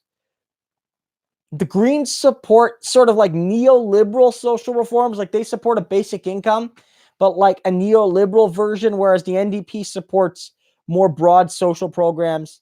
The Greens, though, are still probably to the left of the Liberals on many issues. The Greens also just frankly have more crackpots than us. We have crackpots, but we have like less crackpots. Like for instance, like no fewer than like 5 Green candidates thought 9/11 was a conspiracy in this election. Like no fewer than 5. Like I don't know, like and I would say that on the whole, like we're better on issues around indigeneity, we're better on issues around race. Like so for instance, in this election, the NDP was the only party to run a slate of 338 candidates that actually reflected Canada. And we were the only party in the history of this country to do that, including previous NDPs, which didn't do that. Whereas the Greens, they did really good at recruiting LGBTQ people, and they did really good at recruiting women. They were abysmal on race. They had fewer non-white candidates than the PPC, right? So that there's a whole bunch of differences and limitations with the Greens, and they're not nearly as pro-choice as they need to be. For instance, you cannot count on the Greens to defend the basic human rights of women. You just can't count on them for that. Okay, Jesse Cool. I don't like Mulcair, but he did do a great job hammering Harper every day in question period. That's the truth. Yeah, well, yeah, he did 100%. Yeah, 100%. You can't deny Tom it. was good, Tom. Yeah, you can't deny that. Okay, next question. Well, yeah, I just wanted to read that because I agreed with it. Yes. Okay. Okay, that's my prerogative. That's my prerogative. Okay, Alan Dreyer says, could the NDP take more of the Green vote by matching the Green's 60% emission reduction target? Maybe, but I don't know if people are driven by that target. Here's the thing. There was a poll done on whether or not, because this election, it's undeniable. More people than ever, especially young people, but really of every generation, more people than ever, in more places than ever, think climate change is like a tier 1 issue. But they also, I saw a poll and it asked people affordability versus climate change. Which one matters more?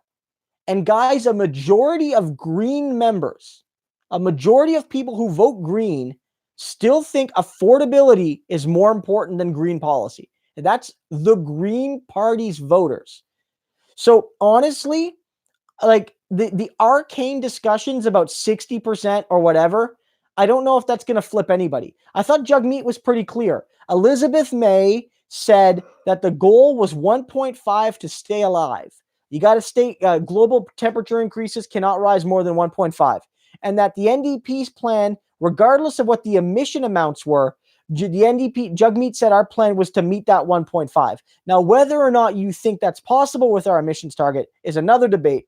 But the NDP's plan was read by many to reach that goal, and that was the one Elizabeth May focused on, not so much the percent emissions. Okay, Liberal Majority says, Christo, what do you think about having a 3-3-8 strategy? Obviously, we can't win every single riding in the country, but why not try to win a rural riding that cons take for granted, like Peace River? I mean, it's certainly possible. And I mean, that's one thing that parties do. And parties already do this. So for example, in the Ontario election, and federal parties do this as well. In the Ontario election in 2018, now we didn't end up winning. The party basically set up tiers of ridings. And you had tiers of ridings that are safe ridings, and then tiers of ridings that you want to flip and things like that. And then you allocate party resources. Now, the NDP already does this. If you're in a riding that's not considered winnable or a tier riding, you're basically your election strength will be driven almost totally by your local campaign. But if you're in a riding that has much more capacity, the party will send staff, the party will send volunteers, the party will send resources, the party will send expertise to help you in that. And so, the parties already do that, but sometimes it's a matter of resources and it's a matter of how much you can do. To take a riding that's so far deeply blue and flip it would take a ton of resources and it might not work out. It's probably easier to aim for ridings where you only need to get an extra 10%. Okay, Zachary is here. Hello, Zachary. Thanks for joining us again. Zachary Galvine says, what do you think what do you think about JT saying he wants to support the TMX and cutting income tax?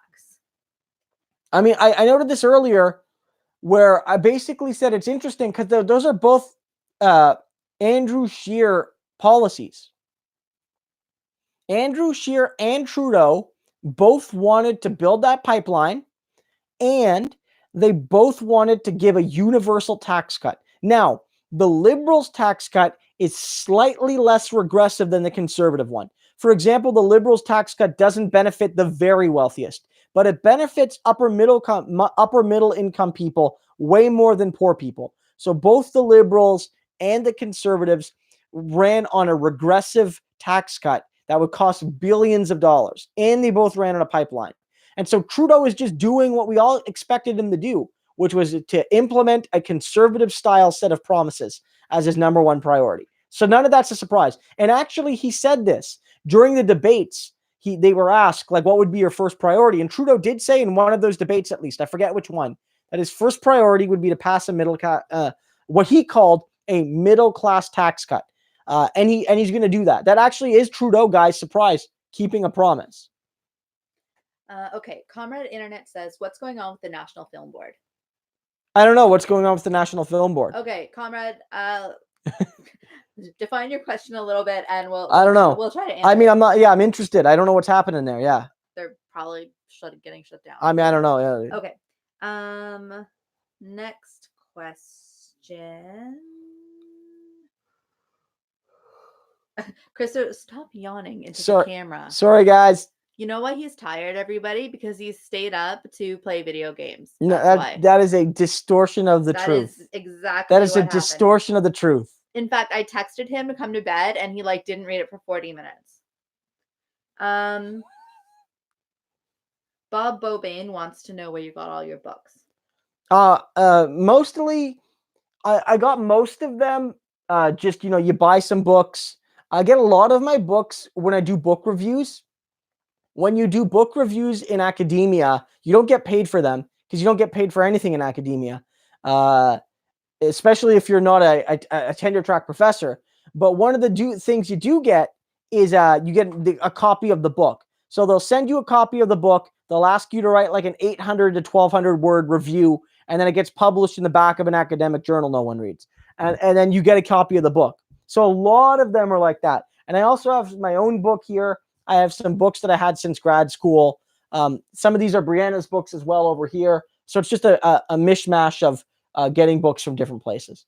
Sometimes I get, when I was teaching a survey course in Canadian history, I got textbook companies would send me textbooks, I think in the hopes that I would assign their textbook the next year. And so they could make money off that. Because my classes would have like 100 kids. If they did that, they would sell 100 textbooks. So they would send me a free copy just to kind of as a sample. Okay, Invictus says you should tweet when you're doing live streams. You don't tweet that you're doing a live stream? Sometimes I do. I must have forgot to do that today. I do most times. Yeah, I do most times. But yeah, thank you for the reminder. Okay. A's says people have been saying that the NDP is low on funds. What should NDP strategy be to increase their treasury? We always have no money. Yeah, I mean, we need more money. I mean, well, look, here's the thing. Everyone should give a little bit of money. If every NDP member gave like $19, which is like the Bernie Sanders average, and I know not everyone can afford that, but if everyone on average gave 19, which is to say, one person gave 50, but then the next person gave like 5, and everyone kind of just on average gave what they could, then we could have millions of dollars. And I think it's just like NDPers need to dig in a little bit deeper. But the party strategy, I think they have to tap into this, like the Bernie Sanders type small donations. That's what we need to do. Somebody noted on Twitter, I don't know, maybe they're here, Matt W., one of my Twitter followers. He said, like, the party will call you and they'll say, hey, you got $400 you want to give us? And I know why they say 400, because it's like the most you can donate and get the 75% tax credit. Like, I get it. It's like you donate 400, you get 300 back on your taxes. Like, I get all that. But even still, even though it's only $100, many people can't afford to give 100. And even if they can afford to give 100, they can't afford to be without 400 for the year and a half or whatever, the 8 months from now when they get their tax return. So they can't make that kind of donation. And I wonder if the party trying to build a campaign around small donations, getting $10, $20, $30 donations, and using that as a narrative to say, not only are we raising money, but we're raising money not from the $1,600 dinners where Justin Trudeau tells Indigenous protesters, thanks for your donation. We're raising money from regular people, and we're doing it like the good way. And I wonder if that would be a good strategy. I think it would be, to emphasize a small donation campaign. Okay. Typical Canadian says, Christo, do you think that Abby Lewis would ever join the NDP and become a politician at some point? I mean, maybe. I mean, Avi Lewis is a controversial figure, given especially in Alberta. He's seen as a very abrasive. He's different than his father and his grandfather, certainly. Stephen Lewis and David Lewis. I could see him joining, maybe. I mean, the NDP is moving leftward, so it's not impossible. But I don't know if he wants to do that.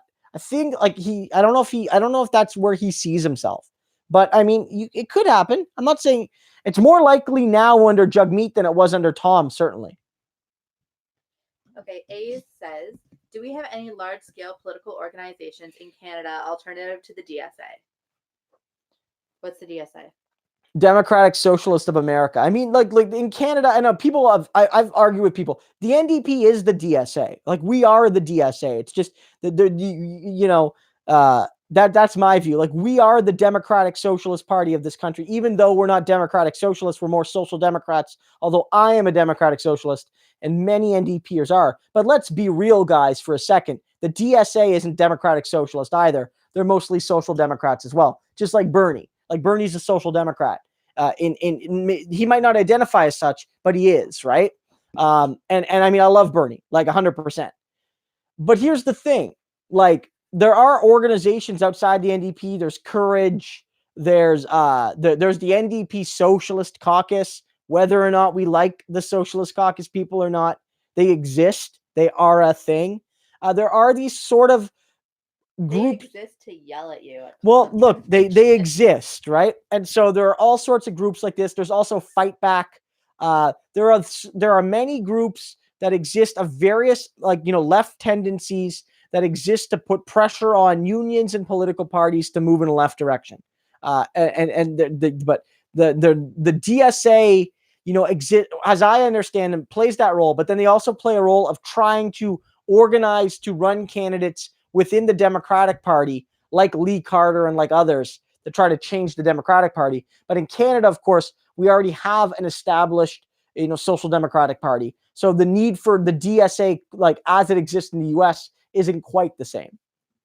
Okay, Dangle Bender says, how annoyed are you that the CBC vote compass puts the Greens to the left of the NDP? It always pisses me off, especially when people in real life parrot it. And North American also notes that this is a thing that happens. Yeah, that was a bad vote. Look, all these vote compasses are very problematic in that it's very hard to gauge a party's entire ideological existence based on kind of questions, whether they're yes or no, or whether they are like on a scale of 1 to 5, or from strongly disagree to strongly agree, or whatever you want to do.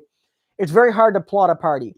There was issues with the CBC. One, I disagreed with their overall ideological placement of the Greens. I also feel that on some of the actual questions, some people noted this on Twitter, that they just got the wrong answer. Like, they didn't have the right answer to some of the questions. Like, where they put the NDP on an issue didn't match what we actually said.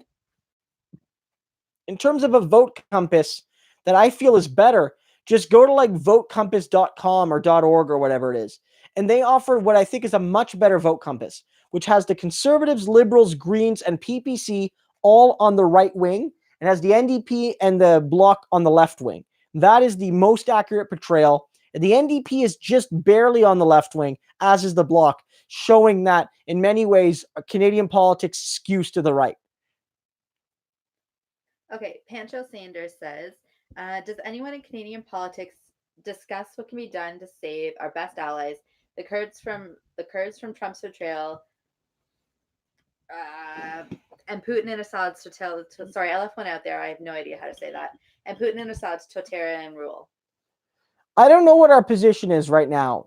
I've been so preoccupied with the election. I know that some people, it's a big debate, right? Because some people are like, look, the Americans should leave. And it's like, well, the Kurds will die. But then they're like, well, the Americans are an imperialist force. They should leave. And then some people are like, well, this imperial force is good in this instance. And so a lot of people are really debating, should the Americans stay or not? I don't know the answer. For me, I would want them to stay because the Kurds have been one of the most historically mistreated populations in the last 100 years. I think the question was, what are Canadian politicians saying about these international issues? From my knowledge, I haven't seen much. This happened during the election, and I don't think there was very many comments. And if there were, I haven't caught them. I'm so like I've been following it mostly from like the when I've had a chance over the last 6 weeks or so to just see it from like the American perspective. The Canadian election basically drowned out almost everything else happening. Okay. Ace says, can you give us a history lesson from the Harper years? What are some of the worst things that Harper did? What did the NDP do while Harper was in power? I have one. Mm-hmm. He named the Cascarin Award in favor of himself. The what? The Cascarin. I'm not saying it right. Okay. He named it in front of himself. So he named the award after himself? Yeah. Yeah, it's pretty bad. I didn't know that one. Yeah.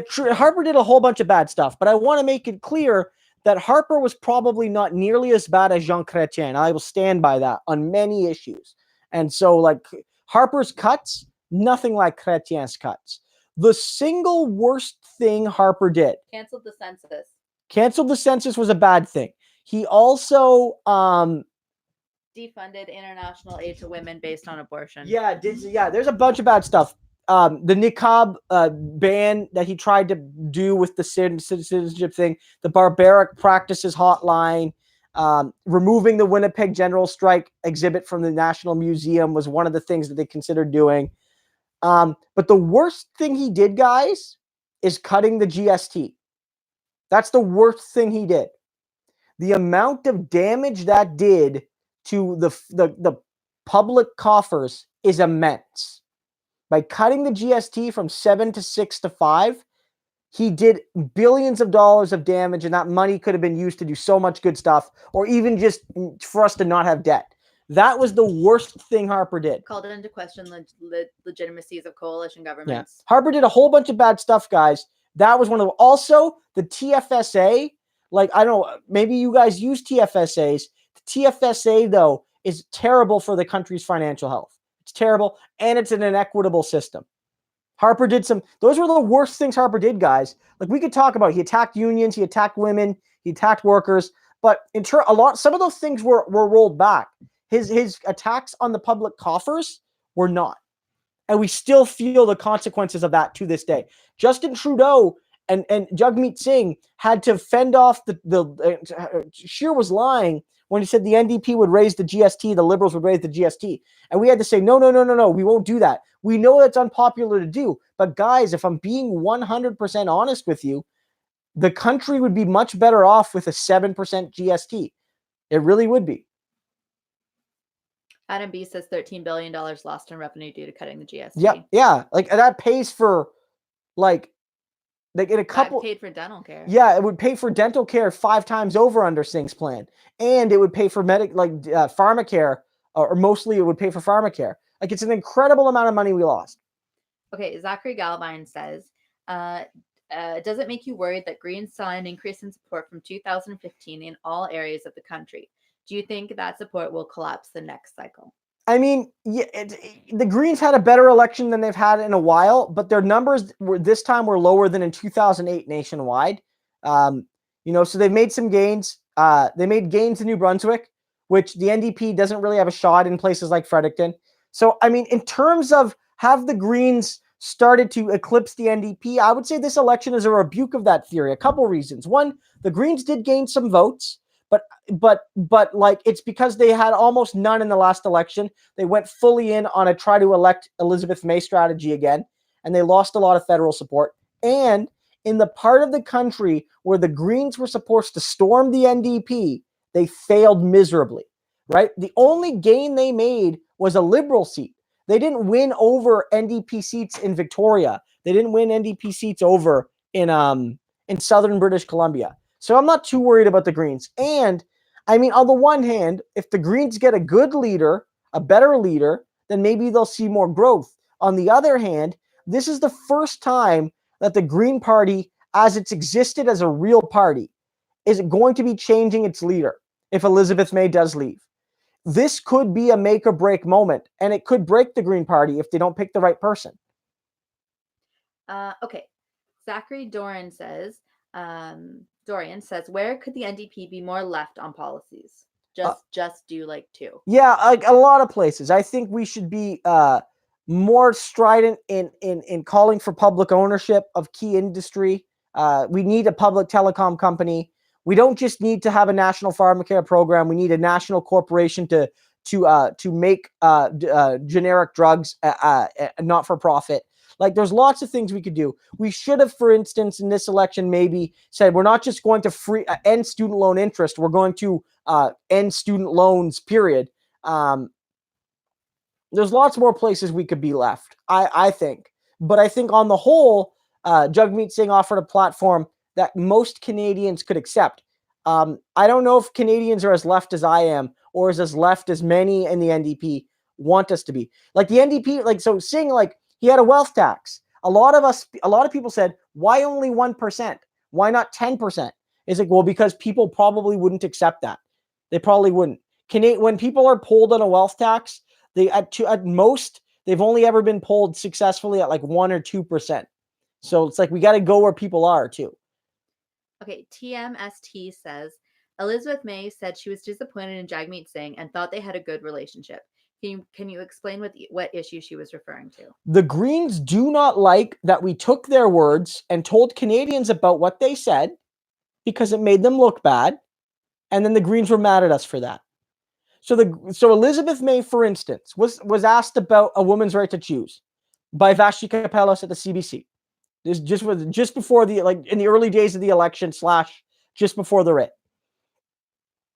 And she was asked, would you whip the vote of a Green person if they wanted to vote for to ban abortion or to take away a woman's right to choose or restrict it? And she said the Green Party does not whip that vote, which means, in my view, that the Green Party cannot be counted on to respect of women's fundamental human right. 100%. The Green Party then came out and said, yes, we don't whip votes, but we do vet candidates. And if they don't pass our vetting, we don't allow them to run. And one of the issues we vet on is women's human rights, which includes like choice. And it's like, okay, fine, whatever. But it came out that the Green Party didn't really actually vet on this issue because multiple Green candidates came out with anti-abortion positions or positions which are at the very least not clearly pro-choice. And there was reports done by Press Progress and by the NDP which showed all of this in very clear language. And the Greens were, above all, not happy that we told the truth about them. They have candidates that want women to get permission slips to have for their right to choose. They have to beg their husbands to control their bodily autonomy. That's what Green candidates want. I'm not saying that's what Elizabeth May wants, but what the NDP said was the Greens cannot be counted on to stand up for the right to choose, and that is 100% true. And also, when we said that the Greens would stand for conservative austerity, and that is 100% true. Because if you recall, the Greens said they would prop up a conservative government if Scheer did what was needed on the climate. And what that means to me is that May would let Scheer do whatever he wants on everything else as long as he worked with her on climate. So Scheer comes in, wants to ban a woman's right to choose. Great. Climate's taken care of, though. Scheer comes in, wants to take away the right of gay marriage. Great. Climate's taken care of, though. Scheer, and again, some of these things are unconstitutional, but she'd let him try. Scheer comes in, wants to attack unions and privatize healthcare. That's fine. Climate's taken care of, though. And the Greens said, well, that's a bastardization of our position. And maybe it is a little bit. But at the end of the day, the Greens were very clear. We will not whip votes, and we will side with the Conservatives if they'll side with us on climate. There was no other interpretation. No matter what Pamela Anderson says in the video, you see that? Pamela Anderson put out a video attacking the NDP because she's a big Green Party supporter. Yeah, the Greens are mad because we told the truth. Okay. Number one, people want to know what video game you were playing until 2 o'clock. It wasn't 2 o'clock. It was 12:04. It was not. It was 12:04 a.m. I have the text messages. I can produce receipts. I was playing Stardew Valley. I'm playing through it again. It's really fun. Then Mitch McGooey says that The Constant Liberal was a great read. He read it a few months ago. Oh, thank you so much. I really appreciate that. If you don't know, that is my book. It is right here. You can get it wherever fine. Well, not really. My book's sold in very few places. It's actually quite annoying. But you can get it online at the UBC Press website. It's also available in digital form. And it's probably available at maybe your local public library. But if you live near a university, they probably have a copy. And maybe you can check it out if you get like a community license. So yeah, you can check my book out. Okay. Amy Ames asks, do you think that the young Indigenous woman, I'm paraphrasing because I can't pronounce her name, will inspire more youth in the territories and other parts of the country to give running an enthusiastic try? I'd love to see the NDP smash the North. Yeah, I mean, I hope so. Huck ran a fantastic campaign. That was sort of a surprise. In the last couple of weeks, I started to notice her on social media, and I'm like, okay, she's got some momentum here. And when I was watching election night, I did keep my eye up north because I thought, okay, that one's staying orange. That, Nunavut is staying orange. And I thought, like, okay, the numbers were close, but then I forgot that, like, Nunavut doesn't have very many electors. So I'm like, a 1,000 vote lead there is actually a ton of votes. And so I was like, oh, yeah, she's going to win this. I was very excited to see. I mean, I can't predict if her win alone will change everything, but I certainly hope it encourages Indigenous youth, young women, people who have had their cultures, attacked by the European mainstream, to express themselves and to run and to try to make a difference. I think, we don't know much about her, honestly. We don't know much about her yet. And so it remains to be seen, what kind of role she's going to play in Ottawa. But I think that, I think she has the elements to be a star, and, who knows where it's going to take her. I think, her, Leah Gazan, another Indigenous woman elected in Winnipeg Centre, Matthew Green, he's an African Canadian elected in Hamilton Centre. We got a lot of exciting new candidates added to a slate of veterans. That this is going to be a good caucus. It's smaller than we would like, but it's a good team, guys. Sorry, I'm distracted by the fighting that's going on in the comments right now. Okay, Great Dominion says, do you think it would be possible for Trudeau to bring 2 Conservative MPs from Alberta and Saskatchewan into his cabinet? If he was going to do that, he would almost certainly try to get them to cross the floor. That would be much more likely. More likely than that is a senator appointment, appointing a senator from Alberta and Saskatchewan, and putting them in a small profile, because you wouldn't want to make like a senator minister of finance or something. You would put them in a small profile related to an issue important on the prairie. So the example I gave earlier was Pierre Trudeau in the 1980s had a situation like this. He won a majority government, but without any seats in Saskatchewan and Alberta. And I think maybe none in Manitoba even. I have to double check that. He was basically almost shut out in the entire prairies, which goes to show just how heavily he won Ontario and Quebec.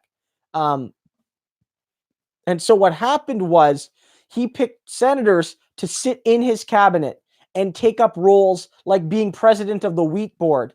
And that was a role given to a Saskatchewan senator. So you might see Justin Trudeau do that. Of course, Trudeau is under no obligation to have anybody from Alberta in his cabinet. That's the truth. Alberta does not have the God-ordained right to be in cabinet.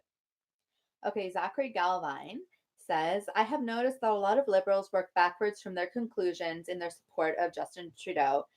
I almost read Justin Timberlake because he wrote JT. And then validate his policies even when they're Tory. How do we change that?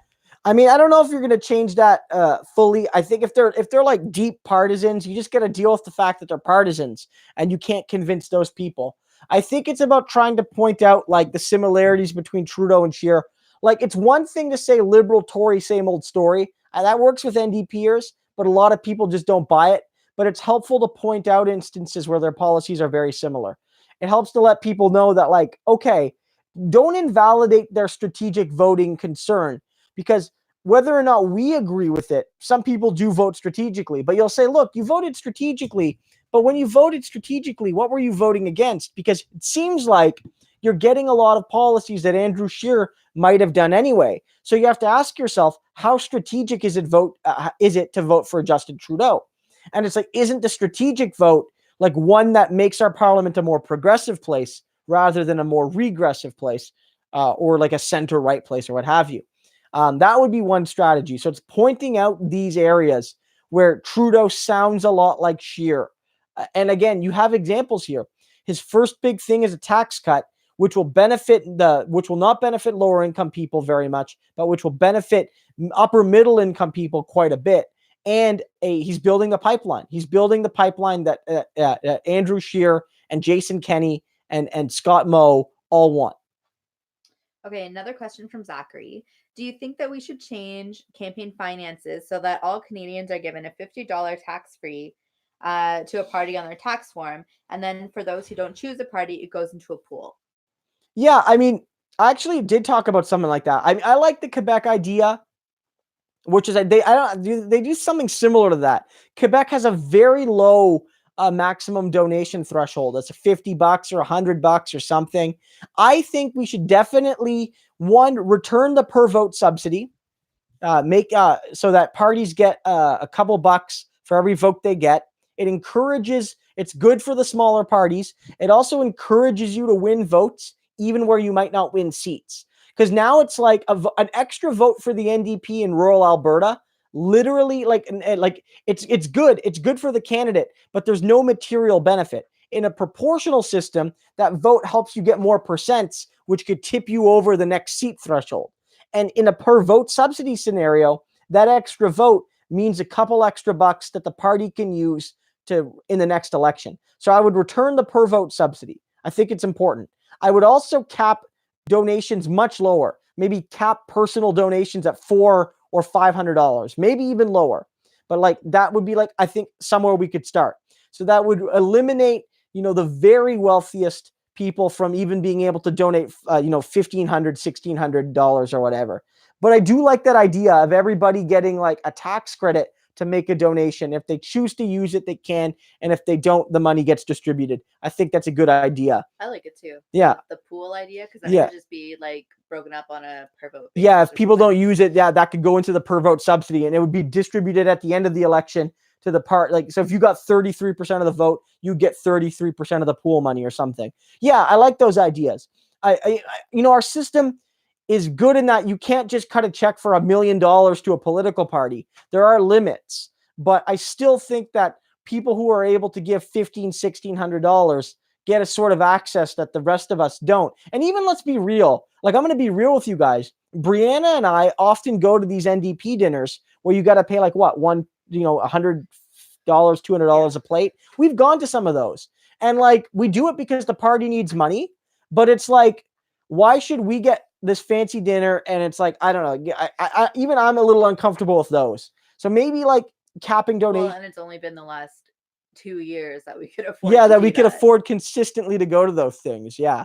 So it's we go to those things sometimes. I got a good union job. Yeah, it's because Brianna has a good union job. I had better funding than most some of the years. We were able to afford those things. But the reality is that even those are a little icky, I think, if I'm being honest. So yeah, scale. What do you do though? Although the other parties are doing it, we have to compete. Yeah, well, exactly, yeah. And to be fair, they're not $600 a plate; they're $100 a plate dinners. And we have tickets. People often buy tickets to distribute them to lower income people. My point is that yes, per vote subsidy, return that, and greatly reduce the maximum amount an individual can donate. Okay, Wyatt B says, why do conservatives always talk about debts and balancing the budget? From what I know, the party is actually the worst for deficits. And how do these talking points work on the electorate?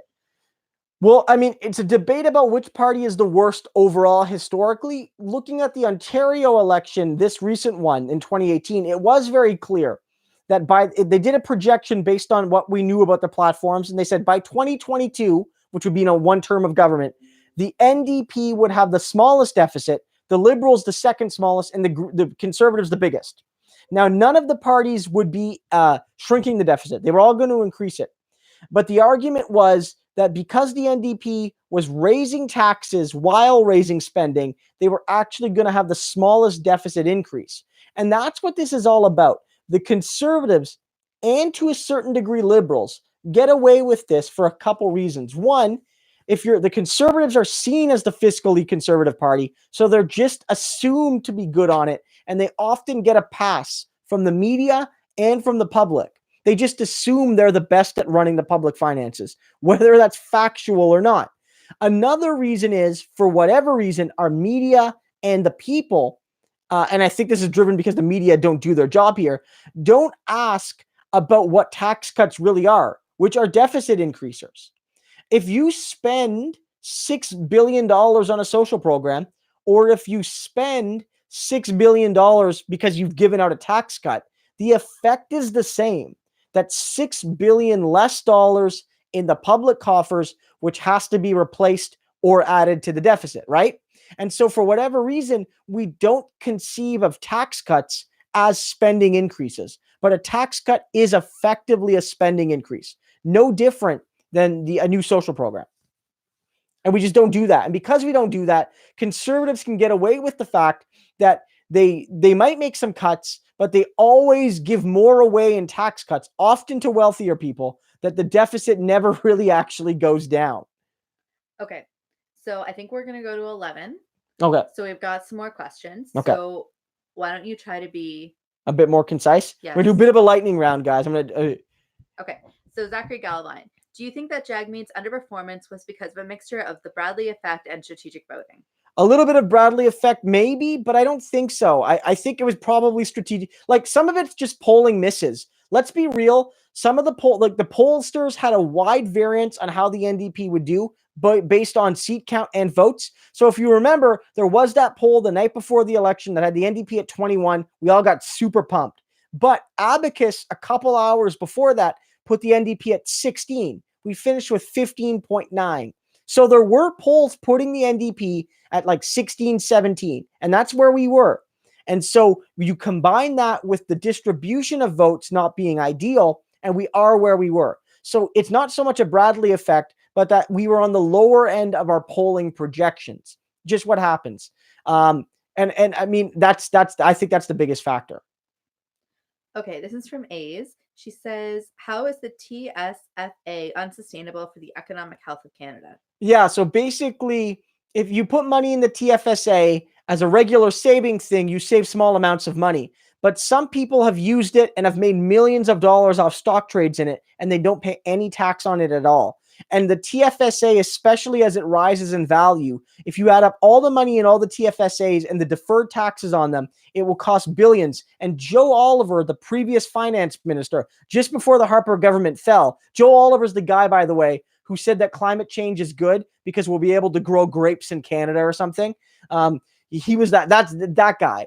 He basically said that, yeah, for our grandchildren, this might be an issue, but they can worry about that. Admitting that 30, 40, 50 years from now, the effects of the Harper GST cut and TFSA will cause systemic financial issues for the federal government because of the lost revenue over the years and how that spirals.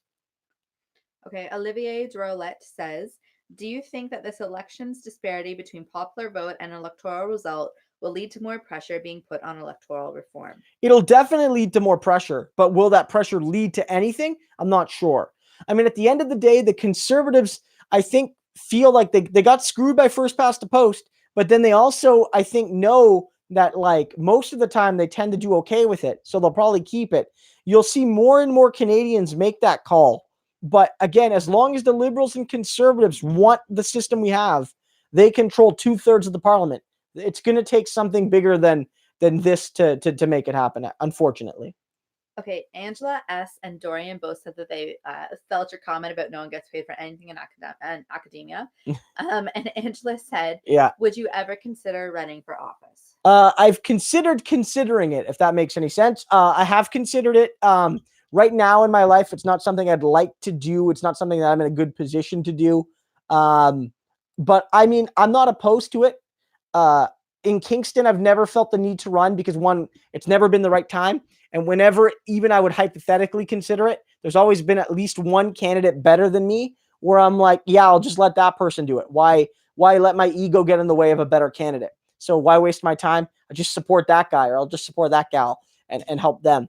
Will I run one day? Maybe. We'll see. Brianna doesn't like the idea of me running. We've talked about this. She feels that people will be mean to me and that I am also a bit of a baby and will be very sad if people are mean to me. And then also Brianna gets very defensive when people are mean to me. and will not be able to handle that if people are mean to me by the hundreds of thousands. Next who I question. do want to run and who has actually been approached by the NDP to run, but it wasn't the right time, was the person I'm sitting next to, Brianna Broderick here. So before you see me run, you might see Brianna run.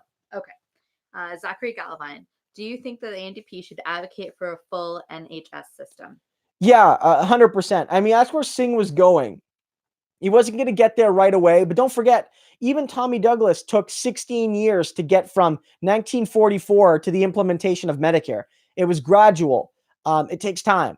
I think that Singh was basically saying, look, we're going to implement a truly universal system of pharmacare this time, but then do a sort of I hate it's like a sort semi means tested form of dental care. So it was like full in on pharmacare immediately, but then getting there with dental care. And so the goal was to like gradualize some parts, make some parts more immediate. But I think that was Singh's goal. And I think that's where we need to move as a party. Okay. Harris Stiglitz says, "Hey Krista, great coverage. Do you think do you think it's advantageous for the NDP or non-conservatives if Scheer stays leader of the Conservatives, since his support is not strong for the party?" I mean, maybe it's one of those questions, right? I mean, hypothetically, it's like, does that, if they have a bad leader, does that help them lose more? I suppose that's true. Of course, eventually things change and he could still win. So you don't want to just say that. I do think that one challenge for the NDP is, as long as someone is like Scheer's leader, the Liberals will fearmonger effectively. I think a moderate conservative running is better for the Conservatives, certainly. It's worse for the Liberals, but it might be better for the NDP, because if they're perceived as a moderate, they'll take votes from the Liberals, and that will open up seats where we're close with the Liberals, and it'll make strategic voting arguments less plausible if the Conservative is seen as a moderate. They'll still try, and it might work a little bit, but if a Conservative who is openly pro-choice, openly gay marriage were to run, then it would be way harder for the Trudeau Liberals to attack them with strategic voting arguments. Way harder. Okay, Liberal majority. Why do you think Tracy Ramsey lost in Essex? That's a great question. Again, Tracy Ramsey is another candidate that lost, and I'm really sad about. She was a hard worker in Parliament. She was a rising star. I don't know if it was sorry, I kicked the camera there, guys. That was not me that time. Yeah. I don't know if it's demographics in the riding. I don't know if it was frustrations with the status quo. I mean, I don't know. I mean, I don't know a lot about her riding, but she lost, and she lost by quite a bit. And I'm not sure why. I'm really not sure why. It was really sad to see, though. I thought she was going to do better than that. I don't know if I don't think it's her at all. I just wonder if like the riding just wanted to change and didn't want to vote Liberal, so they voted Conservative. And it's one of those, it's also that sort of riding is one of those NDP ridings that's either NDP or Conservative, like Oshawa. So people often buckle when they see like an NDP to orange switch, but they do exist in some parts of Southern Ontario. Zachary Galvine wants to know, what was the biggest disappointment for you? For him, it was Sven and Rudy Turtle. Yeah, I've mentioned some of that before. I did have both of them up there. Sven and Rudy Turtle were certainly some of the ones I really wanted to see do better. Obviously, Tracy Ramsey losing was really hard to see. No pickups in Halifax was rough. I thought we would get one in Halifax. Just like a lot of the good downtown Toronto candidates not winning, despite the fact that they ran fantastic campaigns. There was some disappointments. On the whole, I'm still positive on Singh and his leadership. You guys saw my video saying that Singh is still my guy and I got his back. But of course, the night was not one full of great news, although it was not a disaster of a night. 6 weeks ago, guys, if we got that night, we would have been happy. It's just that we saw some good polling for a week or so, and we got our hopes up just a little bit. It's unfortunate. But that night, based at the beginning of the election, is basically the best case scenario. It's a minority government where we do have something of a balance of power, and we do have a decently sized caucus. We could have been in a much worse place. Okay, great. The Great Dominion says, will Trudeau finish this term of government as LPC leader? There have been some debates about Trudeau, like, would he so if he loses this election, obviously he's done, right? Like, we knew that. Like, that's easy. But it's like, if he wins, but it's not a majority, does he like stay on as prime minister for now, but then the party tries to transition someone like Chrystia Freeland in as their next leader or something like that? And I mean, I'm not sure. I think that unless he's tanking in the polls, he's probably going to go into the next election as Liberal leader. I do think so. That's my read. I don't know if there's a movement to maybe have him step aside, but I think that in a minority government, it's hard to replace your leader. It's always a real risk to do that. But beyond that, I feel like he's going to get another shot from his party. I do. And I think he wants to give it another go. I think Trudeau wants to try to govern and see if he can win another majority. Remember, his dad won in 68, big majority, was reduced to a minority in 72. In 74, he returned a majority. So maybe he wants to see if he can do the same. Okay. Sorry, hold on. Adam B., would you support an event with prominent lefties to raise funds for the NDP? Yeah, I mean, I would certainly be in support of that. In terms of like setting up a non-party event to do that, I don't know about the logistics. About there are charity streams, but I don't know about the logistics about doing that for a political party. But I mean, if there are ways that I could help with fundraising, I would certainly be happy to do that. Of course, I would want to be in touch with the party, because if you're doing something formally for the party, they're obviously going to want to be careful about who they're associating with and all of those things. So I wouldn't want to make a commitment, but in loose terms, at least, it wouldn't be something I'd be opposed to. Okay. Speedy Reedy TV says, thoughts on individual NDP winners, specifically Taylor Broadratch and Berkeley Valley winner. Yeah, I mean, I don't know much about Taylor. I know that that's a Nathan Cullen's old riding. I mean, that's a safe NDP riding. I'm glad it remains safe. I don't know much about him, honestly. The people I'm like excited about, the new winners, Huck in Nunavut, really excited. That's just a great story. I'm excited to see. I know very little about her. I'm excited to learn more about her. Leah Gazan winning in Winnipeg, big one. Big take back of a riding from the Liberals, and she's an Indigenous woman, and she's a left winger. Like that, all of that. Excited to see Matthew Green, who again I've had on this channel. Matthew and I had a half an hour discussion before the election started, where we talked about socialism and economic democracy and how awful the Liberals are. Go check that out. Beyond that, I'm trying to think of Jack Harris. He's not really new, but he's back. But I like Jack Harris, and I'm glad we have a seat back in the Maritimes now, or Atlantic Canada. Those three, though, I think are among the most exciting in terms of the newcomers. Okay. Dan Corbin, what's your favorite Simpsons episode? Whew, it's a tough one. I mean, I do like. Lisa needs braces. Yeah, I like The Last Exit to Springfield. You guys might have seen my video where I did a kind of little analysis of that and how it shows the how it's sort of flawed and how it stereotypes unions, but ultimately, portrays working class solidarity as a good thing. So it's a good episode. I like that one a lot. But in general, like anything from like season 3 to 8 is gold. Like those are the best season. Everyone says the first 8 are gold, but really 1 and 2 are really rough, and they don't really have their stride until 3. So 3 to 8, maybe 3 to 9 are like the best seasons. Alibi wants to know if you think the NDP will win the next election. God, I hope so. I think it's going to be a much better election for us. I think Trudeau is the shine will be even further off Trudeau. He will likely continue to disappoint progressives. Neither he nor Scheer are popular, and I don't know if that's going to change. I also think that at the end of the day, Singh is now the most popular leader in Canada at the federal level by far. And I'm going to be real. There probably were some people who maybe liked Singh and maybe were interested by him, but were discriminatory against him and wouldn't vote for him in Quebec and in other places. But some of those people will be much more open the second time around. I really believe that. I really believe that some people will be more open the second time around. Jagmeet is somebody they know now. He's now a national figure, and he's a guy people like. And so I feel like the next election is going to go much better for us. I don't know if we're going to win. Again, we've never won a federal election, guys. Like, we never won one. But it's Jagmeet is going in the right direction, and I'm optimistic for the next election, whether that's in a year and a half, 2 years, 3 years, whenever. I'm optimistic.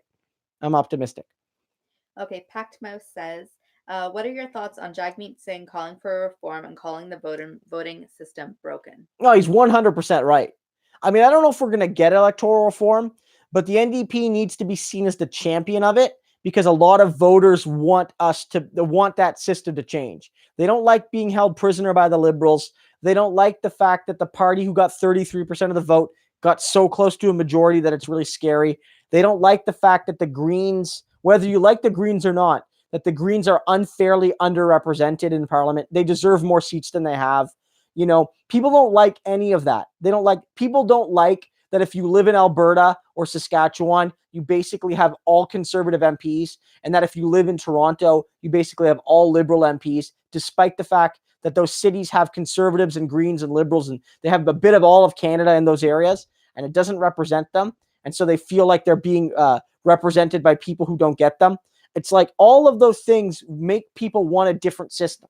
They all want a different system. More and more Canadians do. So if Jagmeet can be seen as the champion for that, then that will be good going into the next election. But I don't see reform happening in this minority parliament, because at the end of the day, Trudeau could just depend on the Conservatives to stop it with him. Okay. What video game do you want to play after this? After the stream is done? It's a question. Oh, I mean, I don't know. I mean, I've been playing through Stardew Valley recently. That's one I've been playing a lot. I picked up Football Manager last year, like the version that's about to go down because I got it on sale. I might play that. I really like that game. It's basically like it's like spreadsheet simulator basically, but it's super fun. I've been playing a little bit of Fallout 4 again. What are the last 3 that you played? Stardew Valley, Fallout 4 I've been playing a little bit, and Slay the Spire I've been playing a little bit recently. It's like a card game thing that's really fun. Yeah. Okay, last question. It's from Zachary. I just lost it. Hold on. Okay. Somebody asked if TFC can win the MLS Cup. Of course they can. They just got 2 more games. They can do it. Oh my God. Okay. Do you believe that the theory that it has to get really bad economically for the majority of people to shift left? I mean, I hope not. I mean, I could see why that's the case, and I could see why that's why like the United States seems to be more willing to experiment with like a Bernie Sanders style politician. I think that Canada, because we didn't have it get super bad after the recession, we sort of got timid. Whereas in the US and in the UK, they have like these rising left energies in a more direct way. But I hope not. Here's a counterfactual to that. Yeah, like during the Great Depression in Canada, like there was like the rise of the CCF and the Communist Party became big. And like there were unions became more militant. All of that's true. But it was during the times of great prosperity after World War II, where all of the great social programs were built, like like Medicare and stuff. Those were built in times of scratch that, of unprecedented prosperity, like the richest Canada had ever been by far. It was like the golden age of capitalism, and people supported Medicare in that context. So I'm not necessarily sure if you need to have bad times to get good policies done. Some of the best policies in Canadian history have been passed during depressions, but then they've also been passed during the golden age of capitalism. Okay. Last question, because I have an arbitration tomorrow. Yes. You need to get up with the baby. Yeah. Okay. How will the NDP ever break back into Quebec again with Jagmeet at the helm? Unfortunately, I think he is a major limiting factor for the party there. I don't believe so. Look, in this election, it's like some people in Quebec and some people in English Canada, let's be real, didn't vote for Singh because of the turban. 100%. Well, we'd be lying if we said otherwise. But people in Quebec also voted for the Bloc.